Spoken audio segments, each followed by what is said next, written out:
వాగర్ధావివ సంపృక్తౌ వాగర్ధ ప్రతిపత్తయే జగతః పితరౌ వందే పార్వతీ పరమేశ్వరౌ. సూక్తిం సమగ్రయతున స్వయమేవ లక్ష్మీః శ్రీరంగరాజమహిషీ ముధురైః కటాక్షైః వైదగ్ధ్యవర్ణగుణగుంభనగౌరవైర్యాం కండూలకర్ణకుహరాः కవయోధయంతి. హైమోద్ధపుండ్రమజహన్మకుటం సునాసం మందస్మితం మకరకుండలచారుగండం బింబాధరం బహుళదీర్ఘకృపాకటాక్షం శ్రీవేంకటేశముఖమాత్మని సన్నిధత్తాం. మనోజవం మరుతతుల్యవేగం జితేంద్రియం బుద్ధిమతాం వరిష్టం వాతాత్మజం వనరయూతముఖ్యం శ్రీరామదూతం శిరసా నమామి. ఆపదామపహత్తారం దాతారం సర్వసంపదాం లోకాభిరామం శ్రీరామం భూయో భూయో నమామ్యహం. మాణిక్యవీణాం ఉపలాలయంతీం మదాలసాం మంజులవద్విలాసాం మహేంద్రనీలద్యుతికోమలాంగీం మాతంగకన్యాం మనసా స్మరామి. హరి ఓం. పరమేశ్వర స్వరూప సభకి నమస్కారం. ఈనాడు ఇంత పరమ పవిత్రమైనటువంటి సమయం, అందున వైశాఖ మాసం, వసంత ఋతువు, కృష్ణపక్షం నడుస్తున్నటువంటి పరమ పవిత్ర సమయంలో, అసుర సంధ్య వేళలో రామకృష్ణాశ్రమం వంటి పరమ పవిత్రమైనటువంటి ప్రదేశంలో కూర్చొని నడిచే దేవుడిగా సంభావింపబడినటువంటి గురుస్వరూపమైన చంద్రశేఖర పరమాచార్య స్వామి వారి గురించి 4 మాటలు చెప్పుకోవాలనేటటువంటి సంకల్పం పరమేశ్వరుని యొక్క అనుగ్రహంగా కదలడం, అది ఎక్కడ జరగాలి అని అసలు ఎన్నడూ ఒక వేదిక గురించి ఆలోచన జరగనే లేదు. యథార్థం మనకు ఎందుచేతనంటే, ఏదో రండి 4 మాటలు చెప్పండి అంటే వెళ్ళడం, చెప్పడం, రావడమే తప్ప ఇది ఎక్కడ చెప్దామని నేనుగా ఆలోచించింది ఇప్పటి వరకు ఎప్పుడూ లేదు.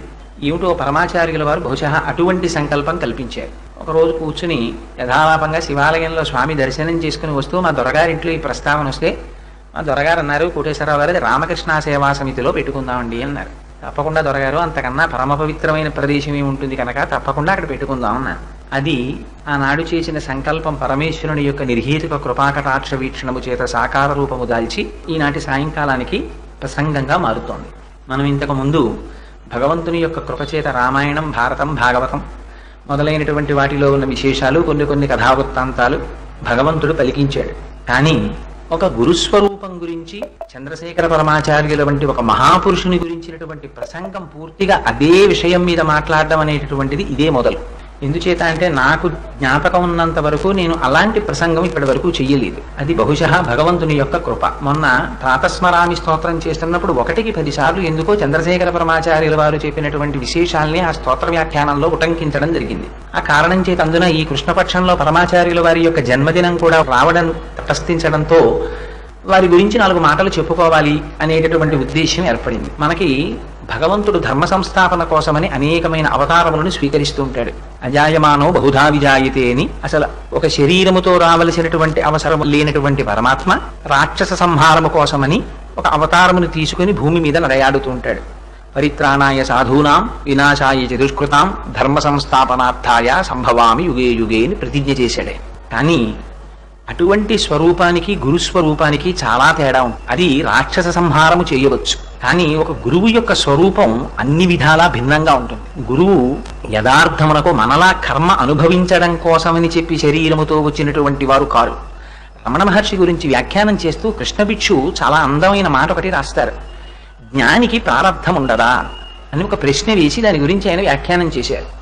మనం ఎలా ప్రారబ్ధాన్ని అనుభవిస్తామో అలా జ్ఞాని కూడా శరీరం ఉన్నంత కాలము ప్రారబ్ధాన్ని అనుభవిస్తాడు కదా. రమణ మహర్షికి సర్కోమా వ్యాధి రాలేదా? చంద్రశేఖర పరమాచార్యుల వారికి ఊపిరితిత్తులలో ఒక ఊపిరితిత్తి పాడైపోలేదా? అంతటి పరమాచార్యుల వారు వెళ్లి మహామఠంలో స్నానం చెయ్యాలి అంటే కదలలేనటువంటి పరిస్థితి ఏర్పడలేదా? మరి అటువంటప్పుడు వారి శరీరమునకు కష్టం ఉంది, మన శరీరమునకు కష్టం ఉంది. మరి జ్ఞానికి మనకి ఉండేటటువంటి భేదం ప్రారబ్ధాన్ని అనుభవించడంలో ఎక్కడొస్తుంది అంటే, మనం ప్రారబ్ధాన్ని అనుభవించేటప్పుడు తాదాత్మ్యతని చెందుతాం. ఒక సుఖమును అనుభవిస్తే ఇది నా యొక్క గొప్పతనం చేతనే వచ్చింది అంటాం.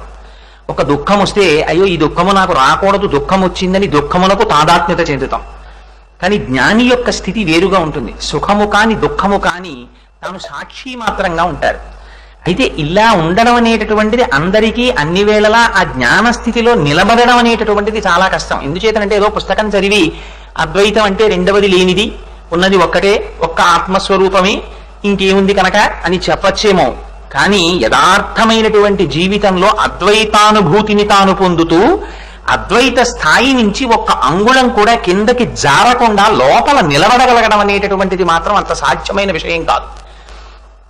అలా రావాలి అంటే అది కొన్ని కోట్ల కోట్ల మందిలో ఎవరో ఒక్కరికి వస్తోంది. అటువంటి వారు మహాపురుషులు. నాని పాల్కీవాలా అంటారు, they are the members of dominant minority అని. అటువంటి వారిలో కారణజన్ములు చంద్రశేఖర పరమాచార్యుల వారు.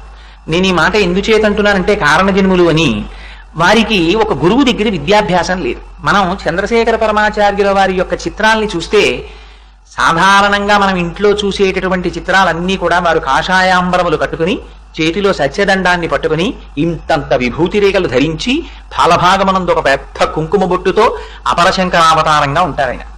కానీ అలా కనపడేటటువంటి చంద్రశేఖర పరమాచార్యుల వారు దాదాపు 8 దశాబ్దముల పాటు కంచి పీఠాధిపత్యం వహించినటువంటి మహానుభావుడు. వారికి గురువు నిజంగా జీవితంలో లేని స్థితిలో సన్యసించవలసి వచ్చింది అని మనం తెలుసుకుంటే చాలా ఆశ్చర్యంగా ఉంటుంది. అందుకని పరమాచార్యుల వారు సన్యసించినటువంటి తీరు, సన్యసించినటువంటి స్థితిలో సన్యాస ధర్మమునందు వారు నిలదొక్కున్న తీరు, ఇది పరమాచార్యుల వారి జీవితం చదువుతుంటే చాలా ఆశ్చర్యంగా ఉంటుంది. అందుకని వారి గురించి 4 మాటలు చెప్పుకోవాలి అని అనిపించింది. గుకారశ్చంధకారస్తు రుకారస్థ నిరోధకృత్ అంధకార వినాశిత్వాత్ గురురిత్యభిధీయతే అంటుంది గురుగీత.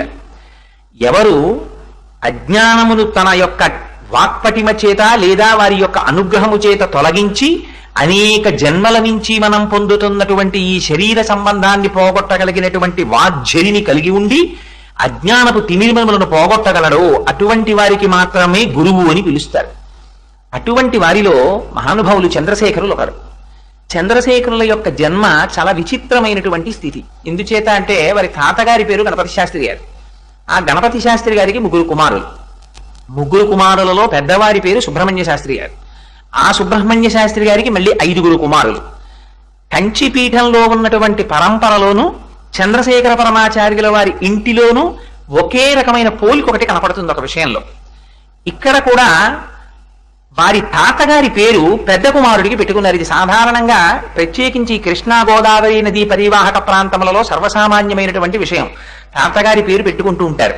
అందుకని తాతగారి పేరైనటువంటి గణపతి శాస్త్రి గారి పేరు సుబ్రహ్మణ్య శాస్త్రి గారు తన పెద్ద కుమారుడికి పెట్టుకున్నారు.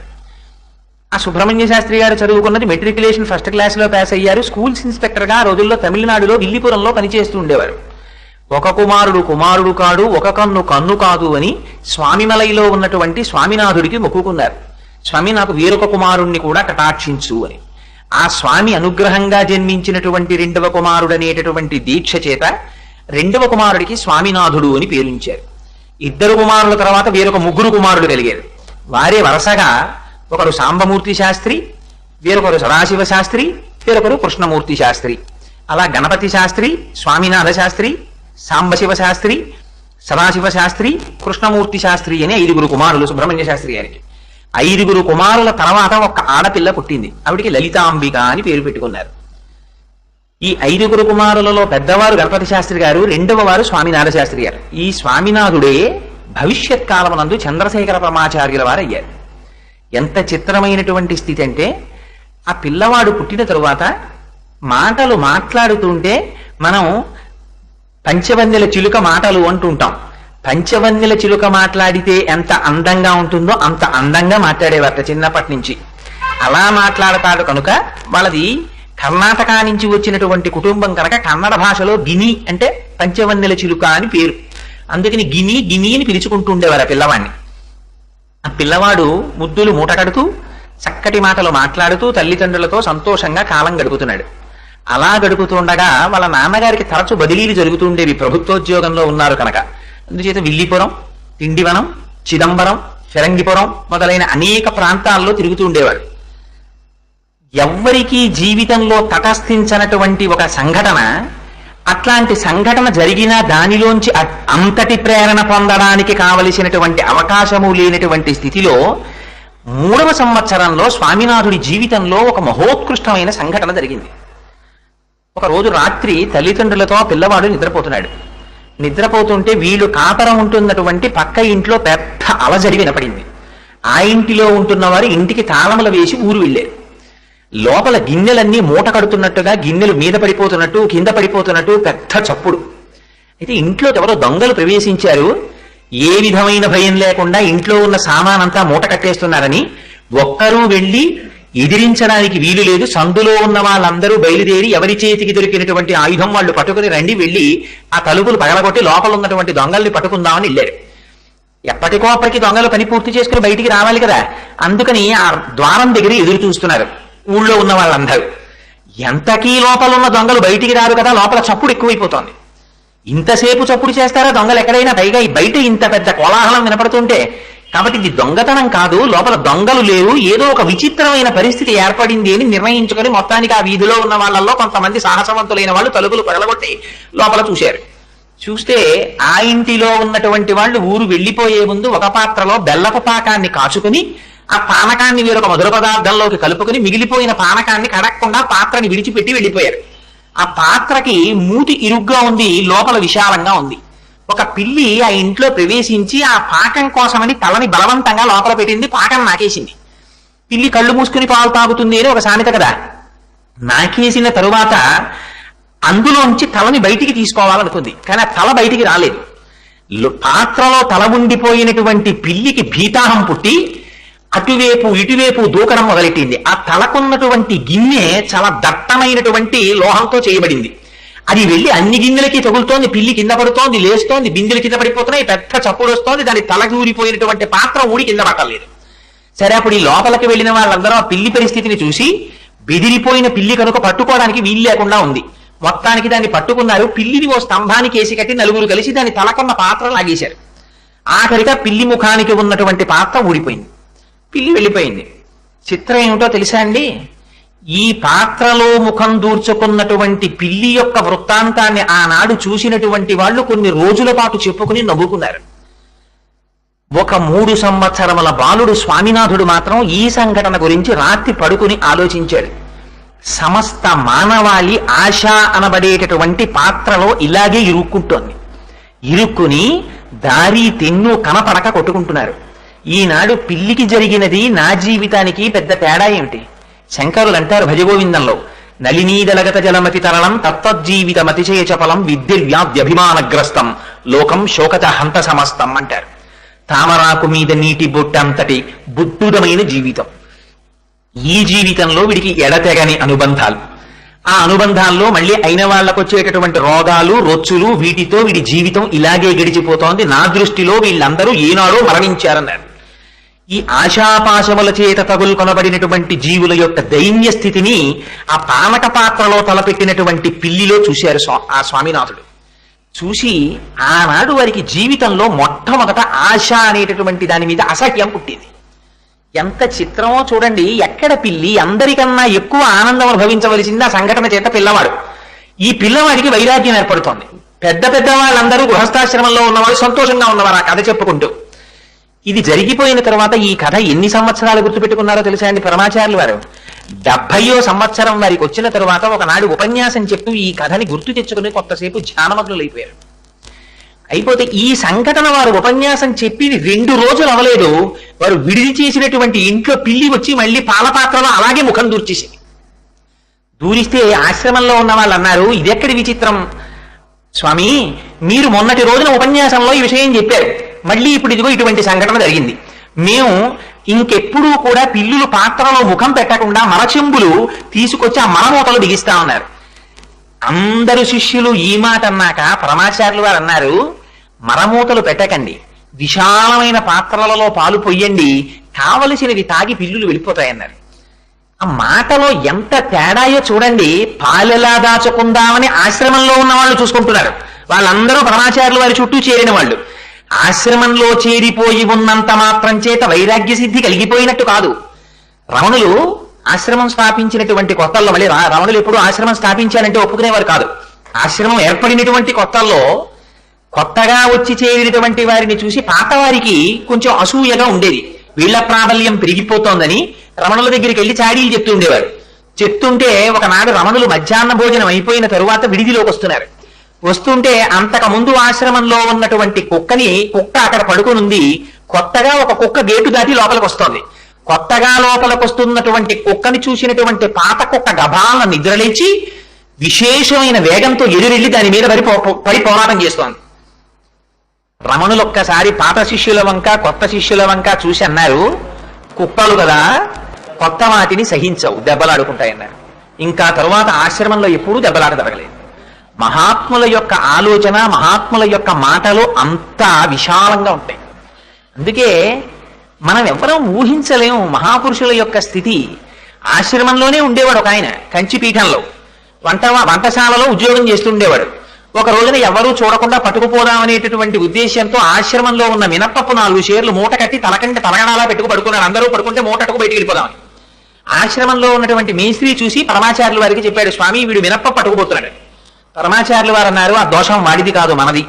వాడికి ఎన్నడో పీఠంలో వరలు సరిగ్గా పెట్టి ఉండరు.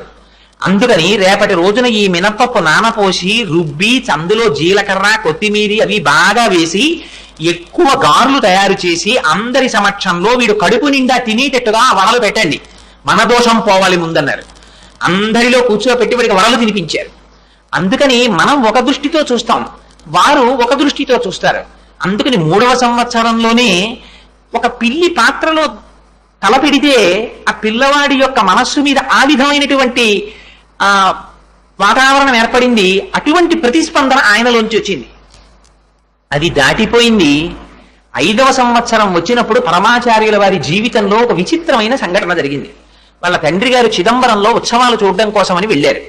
వెడితే పిల్లవాడు కనుక ఈయన కూడా నేను ఉత్సవాలు చూడడానికి వస్తానని తండ్రితో పాటు బయలుదేరితే నువ్వు రావద్దన్నారు, వీలు లేదు నేను వస్తానన్నారు, ఇంట్లో బంధువులు ఉన్నారని భార్యని విడిచిపెట్టి ఆ పిల్లవాడిని తీసుకుని సుబ్రహ్మణ్య శాస్త్రి గారు చిదంబరం వెళ్ళారు. తీరా రాత్రి బ్రహ్మాండమైన ఊరిరిగింపు జరుగుతుంది స్వామికి. ఈలోగా పిల్లవాడికి నిద్ర వచ్చి పడుకున్నాడు. లేపితే ఏడుస్తారేమో, తల్లి కూడా పక్కన లేదు కదా అని ఆ పిల్లవాడిని అలాగే విడిచిపెట్టి తండ్రి గారు చిదంబరంలో ఉత్సవాలు చూడడానికి వెళ్ళారు. ఆ సంవత్సరం ఉత్సవాలలో ఎన్నడూ లేని రీతిలో చిదంబరంలో ఘోరమైన అగ్ని ప్రమాదం జరిగింది. ఆ అగ్ని ప్రమాదం తొక్కిసలాటలో కొన్ని 100 మంది చనిపోయారు. ఎలాగో అలా తప్పించుకుని సుబ్రహ్మణ్య శాస్త్రి గారు మాత్రం స్నేహితుడి ఇల్లు చేరుకున్నారు. మరునాడు పొద్దున్న పిల్లవాడు లేచి, నాన్నగారు రాత్రి నన్ను ఎందుకు తీసుకెళ్లలేదు తిరణాలకని ఏడుస్తున్నాడు. తీసుకెళ్ళకపోవడం మంచిదైందిరా, తీసుకెడితే నువ్వు నేను కలుసుకునే అవకాశం కూడా ఉండేది కాదు అని తండ్రి గారు చెబితే పిల్లవాడు నమ్మలేదు. ఎత్తుకుని రైలు ఎక్కి తిరిగి వచ్చేశారు. ఆశ్చర్యకరమైన సంఘటన, అదే రోజు రాత్రి మహాలక్ష్మమ్మ గారికి అంటే సుబ్రహ్మణ్య శాస్త్రి గారి భార్యకి రాత్రి కలలో చిదంబరంలో అగ్ని ప్రమాదం జరిగినట్టు కల వచ్చింది. తెల్లవారే వరకు ఆవిడ స్వామి నామం చెప్పుకుంటూ పడుకుని లేచి నిజంగా పిల్లవాడికి ఏం ఉపద్రవం రాలేదు కదా అని బెంగ పెట్టుకుంటున్నారు. పెరుగు తెచ్చేటటువంటి అమ్మి ఎదురొచ్చి నిన్న రాత్రి చిదంబరంలో బ్రహ్మాండమైన అగ్ని ప్రమాదం జరిగిందట, కొన్ని 100 మంది మరణించారని చెప్పింది. అయ్యో గినికి ఏ ప్రమాదం వచ్చిందో అని తల్లిగారు బెంగ పెట్టుకుంటున్నారు. సుబ్రహ్మణ్య శాస్త్రి గారు పిల్లవాడిని సంకలో పెట్టుకుని రైలు దిగి ఇంటికి వస్తున్నారు. చూసి ఆ రోజున మహాలక్ష్మమ్మ గారు అన్నారు, ఇక నా జీవితంలో నిన్ను విడిచిపెట్టాను, నీ తండ్రితో కూడా నిన్ను పంపించను, నిన్ను విడిచి నేను ఉండలేను అన్నారు. ఈ మాట అన్న మహాలక్ష్మమ్మ గారు తానే తీసుకుని వెళ్ళి అనుకోకుండా పిల్లవాడిని కంచిపీఠంలో సన్యాసాశ్రమానికి అప్పగించి రావాల్సి వచ్చింది. భగవంతుని యొక్క నిర్ణయాలు ఎంత విచిత్రంగా ఉంటాయో చూడండి. ఇంటికి వచ్చారు. వారు అరుగు మీద కూర్చుని చెవులకి బంగారపు ఆభరణాలు ఉండేవి. పరమాచార్యుల వారికి చిన్నతనంలో స్వామినాథుడు అనేటటువంటి పూర్వాశ్రమ నామంతో ఉండగా పొన్నుస్వామి అని పేరు పెట్టుకున్నటువంటి ఒక అగంతకుడు వచ్చి నీ చెవులకు ఉన్నటువంటి ఆభరణములకు మెరుగు పెట్టాలి, నాకు తీసి ఇమ్మన్నాడు. అంటే అయ్యో మా అమ్మగారు కూడా వీటికి మెరుగు పెట్టించాలనుకుంటున్నారు, వీటికి మరమ్మత్తులు కూడా చేసి మెరుగు కూడా పెట్టి పట్టమని ఆ చెవులకున్న ఆభరణములు తీసి ఆ పొన్నుస్వామికి ఇచ్చారు. తమిళంలో పొన్ను అంటే బంగారం. తీసి ఆయన చేతిలో పెట్టి ఎంతో సంతోషంగా ఇంట్లోకి వెళ్ళి అమ్మని పిలిచి, అమ్మ నా చెవిపోగులు ఎప్పటి నుంచో నువ్వు మరమ్మత్తు చేయించి మెరుగు పెట్టించాలనుకుంటున్నావు కదా, నా చెవిపోగులు తీసి పొన్నుస్వామికి ఇచ్చాను అన్నారు. ఎవర్రా పొన్నుస్వామి అంటే అదేనమ్మా చెవికమ్మలు మెరుగు పెట్టేవాడు అన్నారు. చెవికమ్మలు మెరుగు పెట్టేటటువంటి వాడిగా వచ్చి పొన్నుస్వామి ఆనాడు బంగారం తీసుకెళ్లిపోతే ఆ పాప పరిహారం కోసమని పరమాచార్యుల వారికి ఎన్ని కనకాభిషేకాలు చేయించిందో అమ్మ. చిన్నతనంలో తన చెవికమ్మలు తీసి అమాయకంగా ఇచ్చినటువంటి పరమాచార్యుల వారు తరువాతి కాలంలో జంబుకేశ్వరంలో అఖిలాండేశ్వరి అమ్మవారి చెవి తాటంకములను పునఃప్రతిష్టలు చేసేటప్పుడు మహానుభావుడు ఎంత గొప్ప గొప్ప దీక్షలు చేపట్టారు. అలా చెవి ఆభరణములను పోగొట్టుకున్నారు చిన్నతనంలో. ఎన్నడూ ఆయనకి సన్యసించాలనేటటువంటి కోరికే లేదు. అలా జీవితం నడుస్తున్నటువంటి రోజులలో వారు మిషనరీ స్కూల్లో చదువుకునేవారు. పైగా వారికి చిన్నతనంలో బైబిల్ కంఠస్థం. అలా చదువుకుంటున్నటువంటి రోజుల్లో అందరికన్నా బాగా చదివేవారు ఒకనాడు ఇన్స్పెక్టర్ ఆఫ్ స్కూల్స్ ఆ పాఠశాలని తనిఖీ చేయడానికి వచ్చాడు. పరమాచార్యుల వారి అంటే పరమాచార్యుల వారు అనగా పూర్వాశ్రమ నామం స్వామినాథుడు అనే పేరుతో ఉండగా ఆ పిల్లవాడిని పిలిచి 1వ క్లాసు పాఠ్య పుస్తకాన్ని చదవమన్నారు. ఏదో 10వ క్లాస్ పిల్లాడు చదివినట్టు గడగడా చదివారు. అది చూసి ఆశ్చర్యపోయి ఆ ఇన్స్పెక్టర్ గారు 2వ క్లాస్ పుస్తకం తెప్పించారు. దాన్ని కూడా గడగడా చదువుతూ స్పష్టంగా అర్థం కూడా విడమరిచి చెప్పారు. ఆశ్చర్యపోయి 3వ క్లాస్ పుస్తకం తెప్పించారు. ఆ పుస్తకాన్ని కూడా గడగడా చదువుతూ విస్పష్టంగా అర్థాలన్నింటినీ చెప్పారు. ఆశ్చర్యపోయిన ఇన్స్పెక్టర్ గారు ఈ పిల్లాడు 1వ క్లాసులో ఎందుకని 3వ క్లాసులో వేసేశారు. తండ్రి గారికి ఎటువంటి విచిత్ర సంకల్పం కలిగిందంటే ఇన్ని ఊళ్ళు తిరగడంలో పిల్లవాడికి సరిగ్గా చదువు రావట్లేదని ఇంగ్లీష్ చదువు మాన్పించి సంగీతంలో ప్రవేశపెట్టారు పిల్లవాడిని. కొన్నాళ్ళు సంగీతం నేర్చుకున్నాడు. ఇలా జరుగుతూ ఉండగా 8వ సంవత్సరంలో ఆ గినికి ఉపనయనం చేశారు.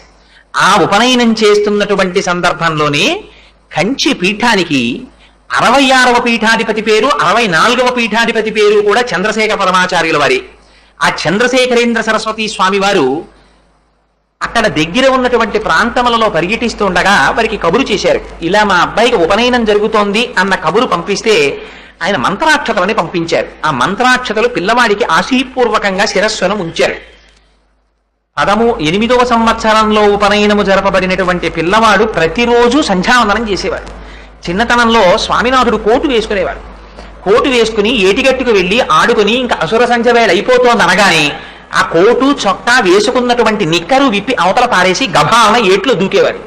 దూకి స్నానం చేసి పిల్లలందరూ కూర్చుని సంధ్యావందనం చేసేవాడు. చేసి ఇంకా బాగా చీకటి పడే వరకు ఆడుకుని మళ్ళీ కోటు వేసుకుని ఇంటికి వచ్చేవాడు. ఒకనాడు వాళ్ళ అమ్మగారికి కోపం వచ్చి, ఎరా మన వంశంలో ఇంతకు ముందు వాళ్ళందరూ వేదం చదువుకున్నారు, మనం వేదం చదువుకోవడం లేదు, కనీసం సంధ్యావందనం కూడా చేయడం మానేశావా అన్నారు. అంటే నన్ను తప్పు పట్టకు, నేను సాయంకాలం అయ్యేటప్పటికి వేళ మీరిపోకుండా ఏటిలో స్నానం చేసి సంధ్యావందనం చేస్తున్నాను, నువ్వు నన్ను నిష్కారణంగా నిందిస్తున్నావు అన్నారు. సంస్కృతిలో ఎంత తేడాయో చూడండి. ఇవాళ చిన్న చిన్న పిల్లల్ని కూడా కూర్చోబెట్టుకుని పెద్దవాళ్ళు నాన్న సారీ నాన్న, ఏమనుకోకు నాన్న, సారీ నాన్న అని బతిమాలుతుంటారు. చిన్న పిల్లవాడి దగ్గరికి వెళ్ళి పెద్దవాళ్ళు సారీ చెప్పడం అన్నది మన సంస్కృతిలో లేదు. అలా చెప్పకూడదు. పిల్లవాడు సంధ్యావందనం చేసినా కూడా అధిక్షేపించానని అన్నగారు గణపతి శాస్త్రి గారు పూజామందిరంలోకి వెళ్ళి లెంపలేసుకుని నమస్కారం చేశారు. పిల్లవాడిని నిష్కారణంగా మందలిస్తే పెద్దలు పూజామందిరంలో క్షమార్పణ చెప్పేవారు పూర్వం. అంత గొప్ప సంప్రదాయం కలిగినటువంటి కుటుంబం ఆ కుటుంబం. అమ్మగారి మడి అసలు నిప్పులు కూడా కలిగేవారు ఆవిడ, అంత మడి. అటువంటి కుటుంబంలో పుట్టినటువంటి వారు ఒకనాడు, నేను చెప్పానే వీరికి కూడా సన్యాసాశ్రమం తర్వాత చంద్రశేఖరేంద్ర సరస్వతి అన్న పేరే ఉంచబడింది. కానీ ఇప్పుడు నేను చెప్తున్న చంద్రశేఖరేంద్ర సరస్వతి గిని కారు, 66వ పీఠాధిపతి అయినటువంటి చంద్రశేఖరేంద్ర సరస్వతి. ఆ చంద్రశేఖరేంద్ర సరస్వతి స్వామి వారు ఒకనాడు దగ్గర గ్రామంలో విడిది చేసి ఉన్నారు. వారు భూత భవిష్యత్ వర్తమాన కాలములు తెలిసినటువంటి యోగి పుంగవులు. వారి దర్శనం కోసమని తండ్రి గారైనటువంటి సుబ్రహ్మణ్య శాస్త్రి గారు ఈ గినిని తీసుకుని వెళ్ళారు. వెళితే చంద్రమౌళీశ్వరారాధన జరుగుతోంది. ఆ రోజులలో పీఠాధిపతులు చంద్రమౌళీశ్వరారాధన చేస్తుంటే ఎంత తాదాత్మ్యతతో చేసేవారంటే, పైగా కంచిలో ఉన్నటువంటి శివలింగం యోగలింగం. దాన్ని శంకర భగవత్పాదాచార్యుల వారు కైలాసం నుంచి తీసుకొచ్చినటువంటి 5 లింగములలో ఒక లింగం ఇప్పటికీ కంచి పీఠంలో పూజింపబడుతుంది.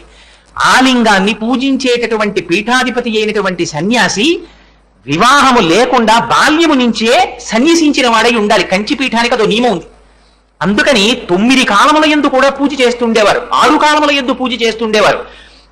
ఆ యోగలింగానికి అర్చన చేసేటప్పుడట ఆనాడు పీఠాధిపతుల చేతులలోకి ఒకవేళ 3 ఆకులు లేనటువంటి మారేడు దళములు 2 ఆకులున్నవి 1 ఆకు ఉన్నవి చేతిలోకి వచ్చినా వారు చెయ్యి చాపి ఆ బిల్వదళాలు ఇలా పట్టుకుని తిప్పి చంద్రమౌళీశ్వర లింగం మీద వేస్తుంటే 3 ఆకులున్నవి లింగం మీద పడేవిట, 3 ఆకులు లేనివి వెనక్కి జారిపోయేవిట. అసలు ఆ చంద్రమౌళీశ్వరారాధన చూడడానికి కొన్ని వేల మంది వెళ్ళి చూసేవారు. వారు ఆరాధన చేసిన తర్వాత అమ్మవారి వంక చూసి కన్నుల వెంట నీరు కారుస్తూ తాదాత్మ్యత చెందుతూ అలా ఉండిపోయేవారు. అసలు ఆ చంద్రమౌళీశ్వరారాధన జరుగుతుండగా పీఠాధిపతులలో వచ్చేటటువంటి వర్చస్సులో ఉన్న మార్పు చూడడానికి తండోపతండాలుగా వెళ్ళి చూసేవారు. అంత గొప్పగా ఉండేది ఆ పీఠాధిపతులు, వాళ్ళ నియమాలంటే ఆ రోజుల్లో. అందుకని అదిగో అలాంటి శక్తి కలిగినటువంటి చంద్రశేఖరేంద్ర సరస్వతి స్వామివారు దగ్గరగా ఉన్నటువంటి ఒక గ్రామంలో చంద్రమౌళీశ్వరారాధన చేస్తుంటే దాన్ని చూడడం కోసమని సుబ్రహ్మణ్య శాస్త్రి గారు తన కుమారుడైన గినితో కలిసి బయలుదేరి వెళ్ళారు. వెడితే చిత్రం ఏమిటంటే కొన్ని వేల మంది కూర్చుని ఉన్నారు. ఇన్ని వేల మంది కూర్చుని ఉండగా చంద్రశేఖరేంద్ర సరస్వతి స్వామి వారి చూపు ఈ పిల్లవాడి మీద పడింది. ఈ పిల్లవాడు స్వామివారిని చూశాడు. ఇది ఆయన మాటల్లోనే చెప్పాలంటే సన్యసించేసి పరమాచార్యుల వారు అయిపోయిన తరువాత ఈ మాటలు చెప్పే ముందు కొంతసేపు ధ్యానమగ్నులైపోయారు. మొట్టమొదటిసారి చంద్రశేఖరేంద్ర సరస్వతి స్వామి వారిని చూసినటువంటి గినిలో ఏదో మహత్తరమైనటువంటి ఆందోళన కలిగింది. కొన్ని జన్మలుగా వారితో వీరికి సంబంధం ఉన్నట్టు, వారిని విడిచిపెట్టి ఇంక నేను ఉండలేనన్న భావన, నిరంతరము వారి పాదముల దగ్గరే ఉండాలనేటటువంటి కోరిక జనించిందిట. పిల్లవాడప్పటికి 10 ఏళ్ళు లేవు. చంద్రమౌళీశ్వరారాధన పూర్తయింది. ఇన్ని వేల మందిలోంచి ఈ పిల్లవాడిని ఒక్కడే లోపలికి పిలిచారు ఆచార్యుల వారు. లోపలికి తీసుకెళ్లారు. ఆయన సింహాసనంలో కూర్చున్నారు. ఈ గిని ఎదురుగుండా నిలబడ్డాడు. నీకు మార్కులు బాగా వస్తున్నాయా అని అడిగారు. వస్తున్నాయి అన్నారు. నువ్వు లీడరుగా ఉన్నావా క్లాసులో అని అడిగారు. ఏదో లీడర్గా ఉన్నాను అన్నారు. నువ్వు సంధ్యావందనం చేస్తుంటావా అని అడిగారు. చేస్తూ ఉంటాను అన్నారు. ఈ 3 మాటలు చెప్పడానికి సన్యాసాశ్రమంలోకి వెళ్ళిపోయిన తరువాత చంద్రశేఖరేంద్ర సరస్వతి గుండెలు బరువెక్కిపోయి ఈ మాటలు చెప్పడానికి వారు ఎంత తడువుతో గంభీరంగా మాట్లాడారు. ఎందుకు అలా మాట్లాడవలసి వచ్చింది అని ఆ 3 ప్రశ్నలు ఎందుకు పరమాచార్యులు వారి జీవితాన్ని తదనంతర కాలంలో మార్చాయి అన్నదానికి సభలో ఉన్న పండితులు అనేక అర్థాలు చెప్పారు. చెప్తే పరమాచార్యులు వారు అన్నీ వినన్నారు. మీరు మహాపండితులు, ప్రతి చిన్నదానికి పెద్ద పెద్ద అర్థాలు తీయగలిగిన వారు, ఏమో అందుకన్నారో అనలేదో అన్నారంతే. అంతరార్థాన్ని మాత్రం వారి ముఖతః వారు చెప్పలేదు. ఒక అవ్యాజమైనటువంటి ఆనందాన్ని పొందారు. తండ్రి గారిని పిలిచి ఒక చిత్రమైన మాట చెప్పారు చంద్రశేఖరేంద్ర సరస్వతి స్వామి వారు. ఈ పిల్లవాడిని నీతో తీసుకురాకపోయినా పిల్లవాడిని ఒక్కడిని ఆశ్రమానికి పంపిస్తూ ఉండు. పిల్లవాడికి ఎన్నేళ్ళండి? 10 ఏళ్ల లోపు. ఆశ్రమాలకు ఎవరెడతారు? ఇవాల్టి రోజుల్లో అయితే అసలు ఉపన్యాసానికి వెళ్ళాలంటేనే ఇప్పుడు ఎందుకండి ఉపన్యాసాలు అంటారు. ఇంకా ఆశ్రమానికి వెళ్ళాలంటే ఎంత వయసు ఉంటే వెళ్ళాలి. అలాంటి రోజులలో 10 ఏళ్ల లోపు పిల్లవాడిని పక్కన తల్లి తండ్రి లేకపోయినా తరచూ ఆశ్రమానికి పంపించమని చంద్రశేఖరేంద్ర సరస్వతి స్వామి గారు అడిగారు. సుబ్రహ్మణ్య శాస్త్రి గారు పంపించేవారు. ఈయన రోజు అస్తస్థామానం వెడుతుండేవారు, ఆశ్రమంలో కూర్చుంటూ ఉండేవారు. విచిత్రం ఏమిటంటే ఒకానొక నాడు కొన్ని వేల మంది సభలో ఉన్నారు. ఆనాడు మేనా ఎక్కి వెళ్ళిపోతున్నారు చంద్రశేఖరేంద్ర సరస్వతి స్వామి వారి చాతుర్మాస్య దీక్ష కోసమని. వెళ్ళిపోతూ కొన్ని వేల మందిలో ఎక్కడో నిలబడి నమస్కారం చేస్తూ ఉన్నటువంటి ఈ గిని అనబడేటటువంటి పిల్లవాడి వంక తీవ్రమైనటువంటి చూపు ఒకటి చూశారు. పరమాచార్యుల వారు ఎప్పటికీ ఆ చూపు గురించి చెప్తూ ఒక మాట చెప్పేవారు. పరమాచార్యుల వారంటే ఎంత మహాపురుషుడంటే, మన అదృష్టం నా దురదృష్టం ఏమిటంటే నేను చంద్రశేఖరేంద్ర సరస్వతి స్వామి వారి దర్శనం చెయ్యలేకపోయాను. నాకు అప్పుడు తెలియదు వారంత గొప్పవారని. కానీ వారు ఉండగా పుట్టి బుద్ధిరిగి పెద్దవాడిని అయిన వాణ్ణి. కానీ ఎందుకనో ఈ జన్మలో నాకు ఆ అదృష్టం కలగలేదు. వారు ఉపాధిలో ఉండి కదలాడుతుండగా నేను వారి దర్శనం చేసుకోలేకపోయాను. కానీ ఎందరో వారి దర్శనం చేసి ఆనందం అనుభవించారు. ఆ పరమాచార్యుల వారు ఏదైనా ఒక విషయం మీద మాట్లాడవలసి వస్తే పుస్తకాలు చదవడం అవి చేసేవారు కాదు. ఇప్పటికీ పరమాచార్యుల వారితో సన్నిహిత సంబంధాలు కలిగినటువంటి పెద్దలు, వృద్ధులైపోయినటువంటి వారు కొంతమంది నాకు తెలుసు. వారు పరమాచార్యుల వారి గురించి చెప్తుంటారు. ఎప్పుడైనా ఒక శ్లోకానికి వ్యాఖ్యానం చెప్పవలసి వస్తే పరమాచార్యుల వారి ఉపన్యాసాలు కూడా, వారి అనుగ్రహ భాషణాలు కూడా చాలా చిత్రంగా ఉండేవి. నాకు ఇందాక నాతో తిమ్మాజీరావు గారు మాట్లాడుతుంటే పరమాచార్యుల వారే స్ఫురించారు. ఒకనాడు సభలో వేదము అన్న మాట గురించి మాట్లాడవలసి వచ్చింది. అది ధారావాహిక అనుగ్రహ భాషణం చేశారు పరమాచార్యులు వారు. వేదము గురించి, వేదము 3, వేదము 4, వేదం అంటే ఏంటి, వేదంలో ఏం చెప్పారు, ఋగ్వేదం ఏంటి, యజుర్వేదం ఏంటి, సామవేదమేమి, అధర్వణ వేదమేమి, ఆ వేదములో ఏ ఋషులు చెప్పారు, ఎందుకు ఆ పేర్లు వచ్చాయి, ఆ పేర్లు పెట్టడం దానికి రహస్యం ఏమిటి, పరమాచార్యుల వారు చెప్తూ ఉంటే చిత్రం ఏమిటో తెలుసా అండి? మళ్ళీ ఇలా చెప్పగలిగినటువంటి వాడు మనకి దొరుకుతారా అని ప్రపంచవ్యాప్తంగా 150 భాషలలోకి మరునాడు అనువదింపబడింది ఆయన ఉపన్యాసం. వాషింగ్టన్ పోస్టుతో సహా అన్ని పేపర్లలో పడితే ప్రపంచవ్యాప్తంగా చదివి పరమాచార్యుల వారి దర్శనానికి across the length and breadth of the globe వచ్చి వారి దర్శనం చేసుకుని వేదం గురించి, ఉపనిషత్తు గురించి, ఈ కర్మభూమి గురించి, గీత గురించి దాసోహం అయిపోయారు అందరూ. అది పరమాచార్యుల వారి శక్తి అంటే. వారు ఒక్క శ్లోకానికి సుధా సింధో మధ్యే సురబెటపి వాటి పరివృతే. ఈ మధ్య కాలంలో నేను పంచరత్న స్తోత్రానికి వ్యాఖ్యానం చేస్తూ ఉంటే వారితో కలిసి కొన్నాళ్ళు ఆయనతో పాటుగా ఆయన యొక్క సంచారంలో వెళ్లే అదృష్టాన్ని పొందినటువంటి ఒక మహాపురుషుడు నాతో ఒక మాట అన్నారు. కోటేశ్వరరావు గారు ఒకసారి అమలాపురం వచ్చారండి పరమాచార్యులు వారు. వారి దగ్గరికి వెళ్ళి పండితులు కూర్చుని మాట్లాడుతూ, స్వామి ఇవాళ మీ ముఖతః శ్లోకానికి వ్యాఖ్యానం వినాలనుంది, ఆ శ్లోకానికి వ్యాఖ్యానం చేసి మమ్మల్ని అనుగ్రహించరా అని అడిగారట వేదిక ఎక్కుతుంటే. వారు వేదిక ఎక్కి కూర్చుని సుధా సింధోర్మధ్యే సురవిటపి వాటీ పరివృతే అని కళ్ళు మూసుకుని ఒక 10 నిమిషాలు ధ్యానం చేసేవారట. చేసి మాట్లాడితే ఆని ముత్యాల మాటలు, ఎక్కడ స్పష్టతకి లోటు ఉండదు. ఎంత చిత్రమో తెలుసా అండి, భవన్స్ వాళ్ళు ఈ జాతికి చేసిన ఉపకారం, చంద్రశేఖర పరమాచార్యుల వారు చేసినటువంటి అనుగ్రహ భాషణాలన్నింటినీ వారు ఇన్స్టింక్ట్ గా ఇంగ్లీష్లోకి తర్జుమా చేస్తే తర్వాత అవి ప్రపంచ భాషలన్నింటిలోకి అనువదింపబడ్డాయి వారు చేసిన అనుగ్రహ భాషణాలు. సరస్వతీదేవి వారి నాలుక మీద నడయాడేది. ఒకనాడు సభలో పరమాచార్యులు వారు ఒప్పుకున్నారు. కంచి కామాక్షి అమ్మవారితో ఎదురెదురు కూర్చుని మాట్లాడేవారు పరమాచార్యులు వారు. అది వారి స్థితి. అటువంటి మహాపురుషుడు కనుక ఆ పరమాచార్యుల వారు ఎంత చిత్రమైన స్థితి అంటే, అన్ని వేల మందిలో నించున్నటువంటి పిల్లవాడి వంక చంద్రశేఖరేంద్ర సరస్వతి ఒక గొప్ప చూపు చూశారు. ఆ చూపుకి అర్థాన్ని నేను ఎన్నటికీ చెప్పలేను, అది చెప్పడానికి నాకు మాటలు చాలని చెప్పుకున్నారు పరమాచార్యుల వారు. ఇన్ని శ్లోకాలకు వ్యాఖ్యానాలు చెప్పిన వారు ఎక్కడెక్కడో ఎక్కడా లేనటువంటి అర్థాలతో కూడినటువంటి వ్యాఖ్యానాన్ని తయారు చేసుకున్నామన్నటువంటి మహాపురుషులు పరమాచార్యుల వారి దగ్గరికి వెడితే వారు పుస్తకం పట్టుకుని దగ్గరికి వస్తే ఎందుకు వచ్చారో కూడా చూడకముందే పరమాచార్యుల వారు అనేవారు, మీరు ఈ శ్లోకానికి ఇలా వ్యాఖ్యానం చెప్దామని తయారు చేసుకుని వచ్చినట్టున్నారు, కానీ మీరు ఫలానా పుస్తకం ఒకటి తాళపత్ర గ్రంథం ఉంది, అందులో 87వ పుటలో ఉన్నటువంటి 3వ పారాగ్రాఫ్ ఒకసారి చదువుకు రండి అనేవారు. తంజావూరు సరస్వతి లైబ్రరీకి వెళ్ళి ఆ భాండాగారంలోంచి తాళపత్ర గ్రంథం తీసి ఆ పేజీలో 3వ శ్లోకాన్ని చదివితే ఆ 3వ శ్లోకానికి ఉన్నటువంటి వ్యాఖ్యానాన్ని అప్పటికి కొన్ని వందల సంవత్సరాల క్రితం వీరికి వచ్చినటువంటి భావాన్ని పూర్వం కొంతమంది మహానుభావులు వ్యాఖ్యానంగా చేసేస్తున్నారు.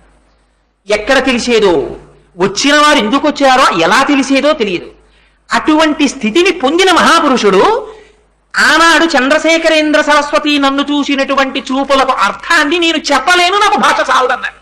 అంటే మహాపురుషుల యొక్క దృక్కులు ఎలా ఉంటాయో చూడండి. అందుకని అమ్మవారికి మీనాక్షి అని పేరు. చూపులతో పోషించేస్తుంది తల్లి. అదిగో ఆ కామాక్షి అమ్మవారిని అర్చించి అర్చించి ఆ స్థితిని పొందారు కంచి పీఠంలో ఎందరో ఆచార్యులు. అందుచేత అదిగో ఆ పిల్లవాడిని అలా చూశారు. ఆనాటి నుంచి మరి ఏం మార్పు వచ్చేసిందో తెలియదు. ఇంట్లో చెప్పకుండా కూడా తెల్లవారుజాము 4 గంటలకు లేచి తెలుసున్న స్నేహితుడిని లేపుకుని వెళ్ళిపోతుండేవారు ఆ పీఠానికి. వెళ్ళిపోతే ఇంతమందిలో ఆ పిల్లాడు పరిగెత్తుకుంటూ పొద్దున్న ఇంటి రాగానే 2-3 గంటలు ప్రయాణం చేసి చూసినటువంటి ఆచార్యులు పొంగిపోయి పిల్లాడిని దగ్గర కూర్చోపెట్టుకుని అతనితో మాట్లాడుతుండేవారు. పోనప్పటికి గిని వేదం చదువుకున్నారా? వేదం చదువుకోలేదు. పోనీ ఉపనిషత్తులు ఏమైనా చదువుకున్నారా? చదువుకోలేదు. పోనీ ఏమైనా పంచనాటకాలు చెప్పుకున్నారా? ఏమీ చెప్పుకోలేదు. సంస్కృతం నందు ఏమైనా ప్రవేశం ఉందా? ప్రవేశం లేదు. మరి ఏమిటి ఆ పిల్లవాడి పట్ల ఆకర్షణ? తెలియదు.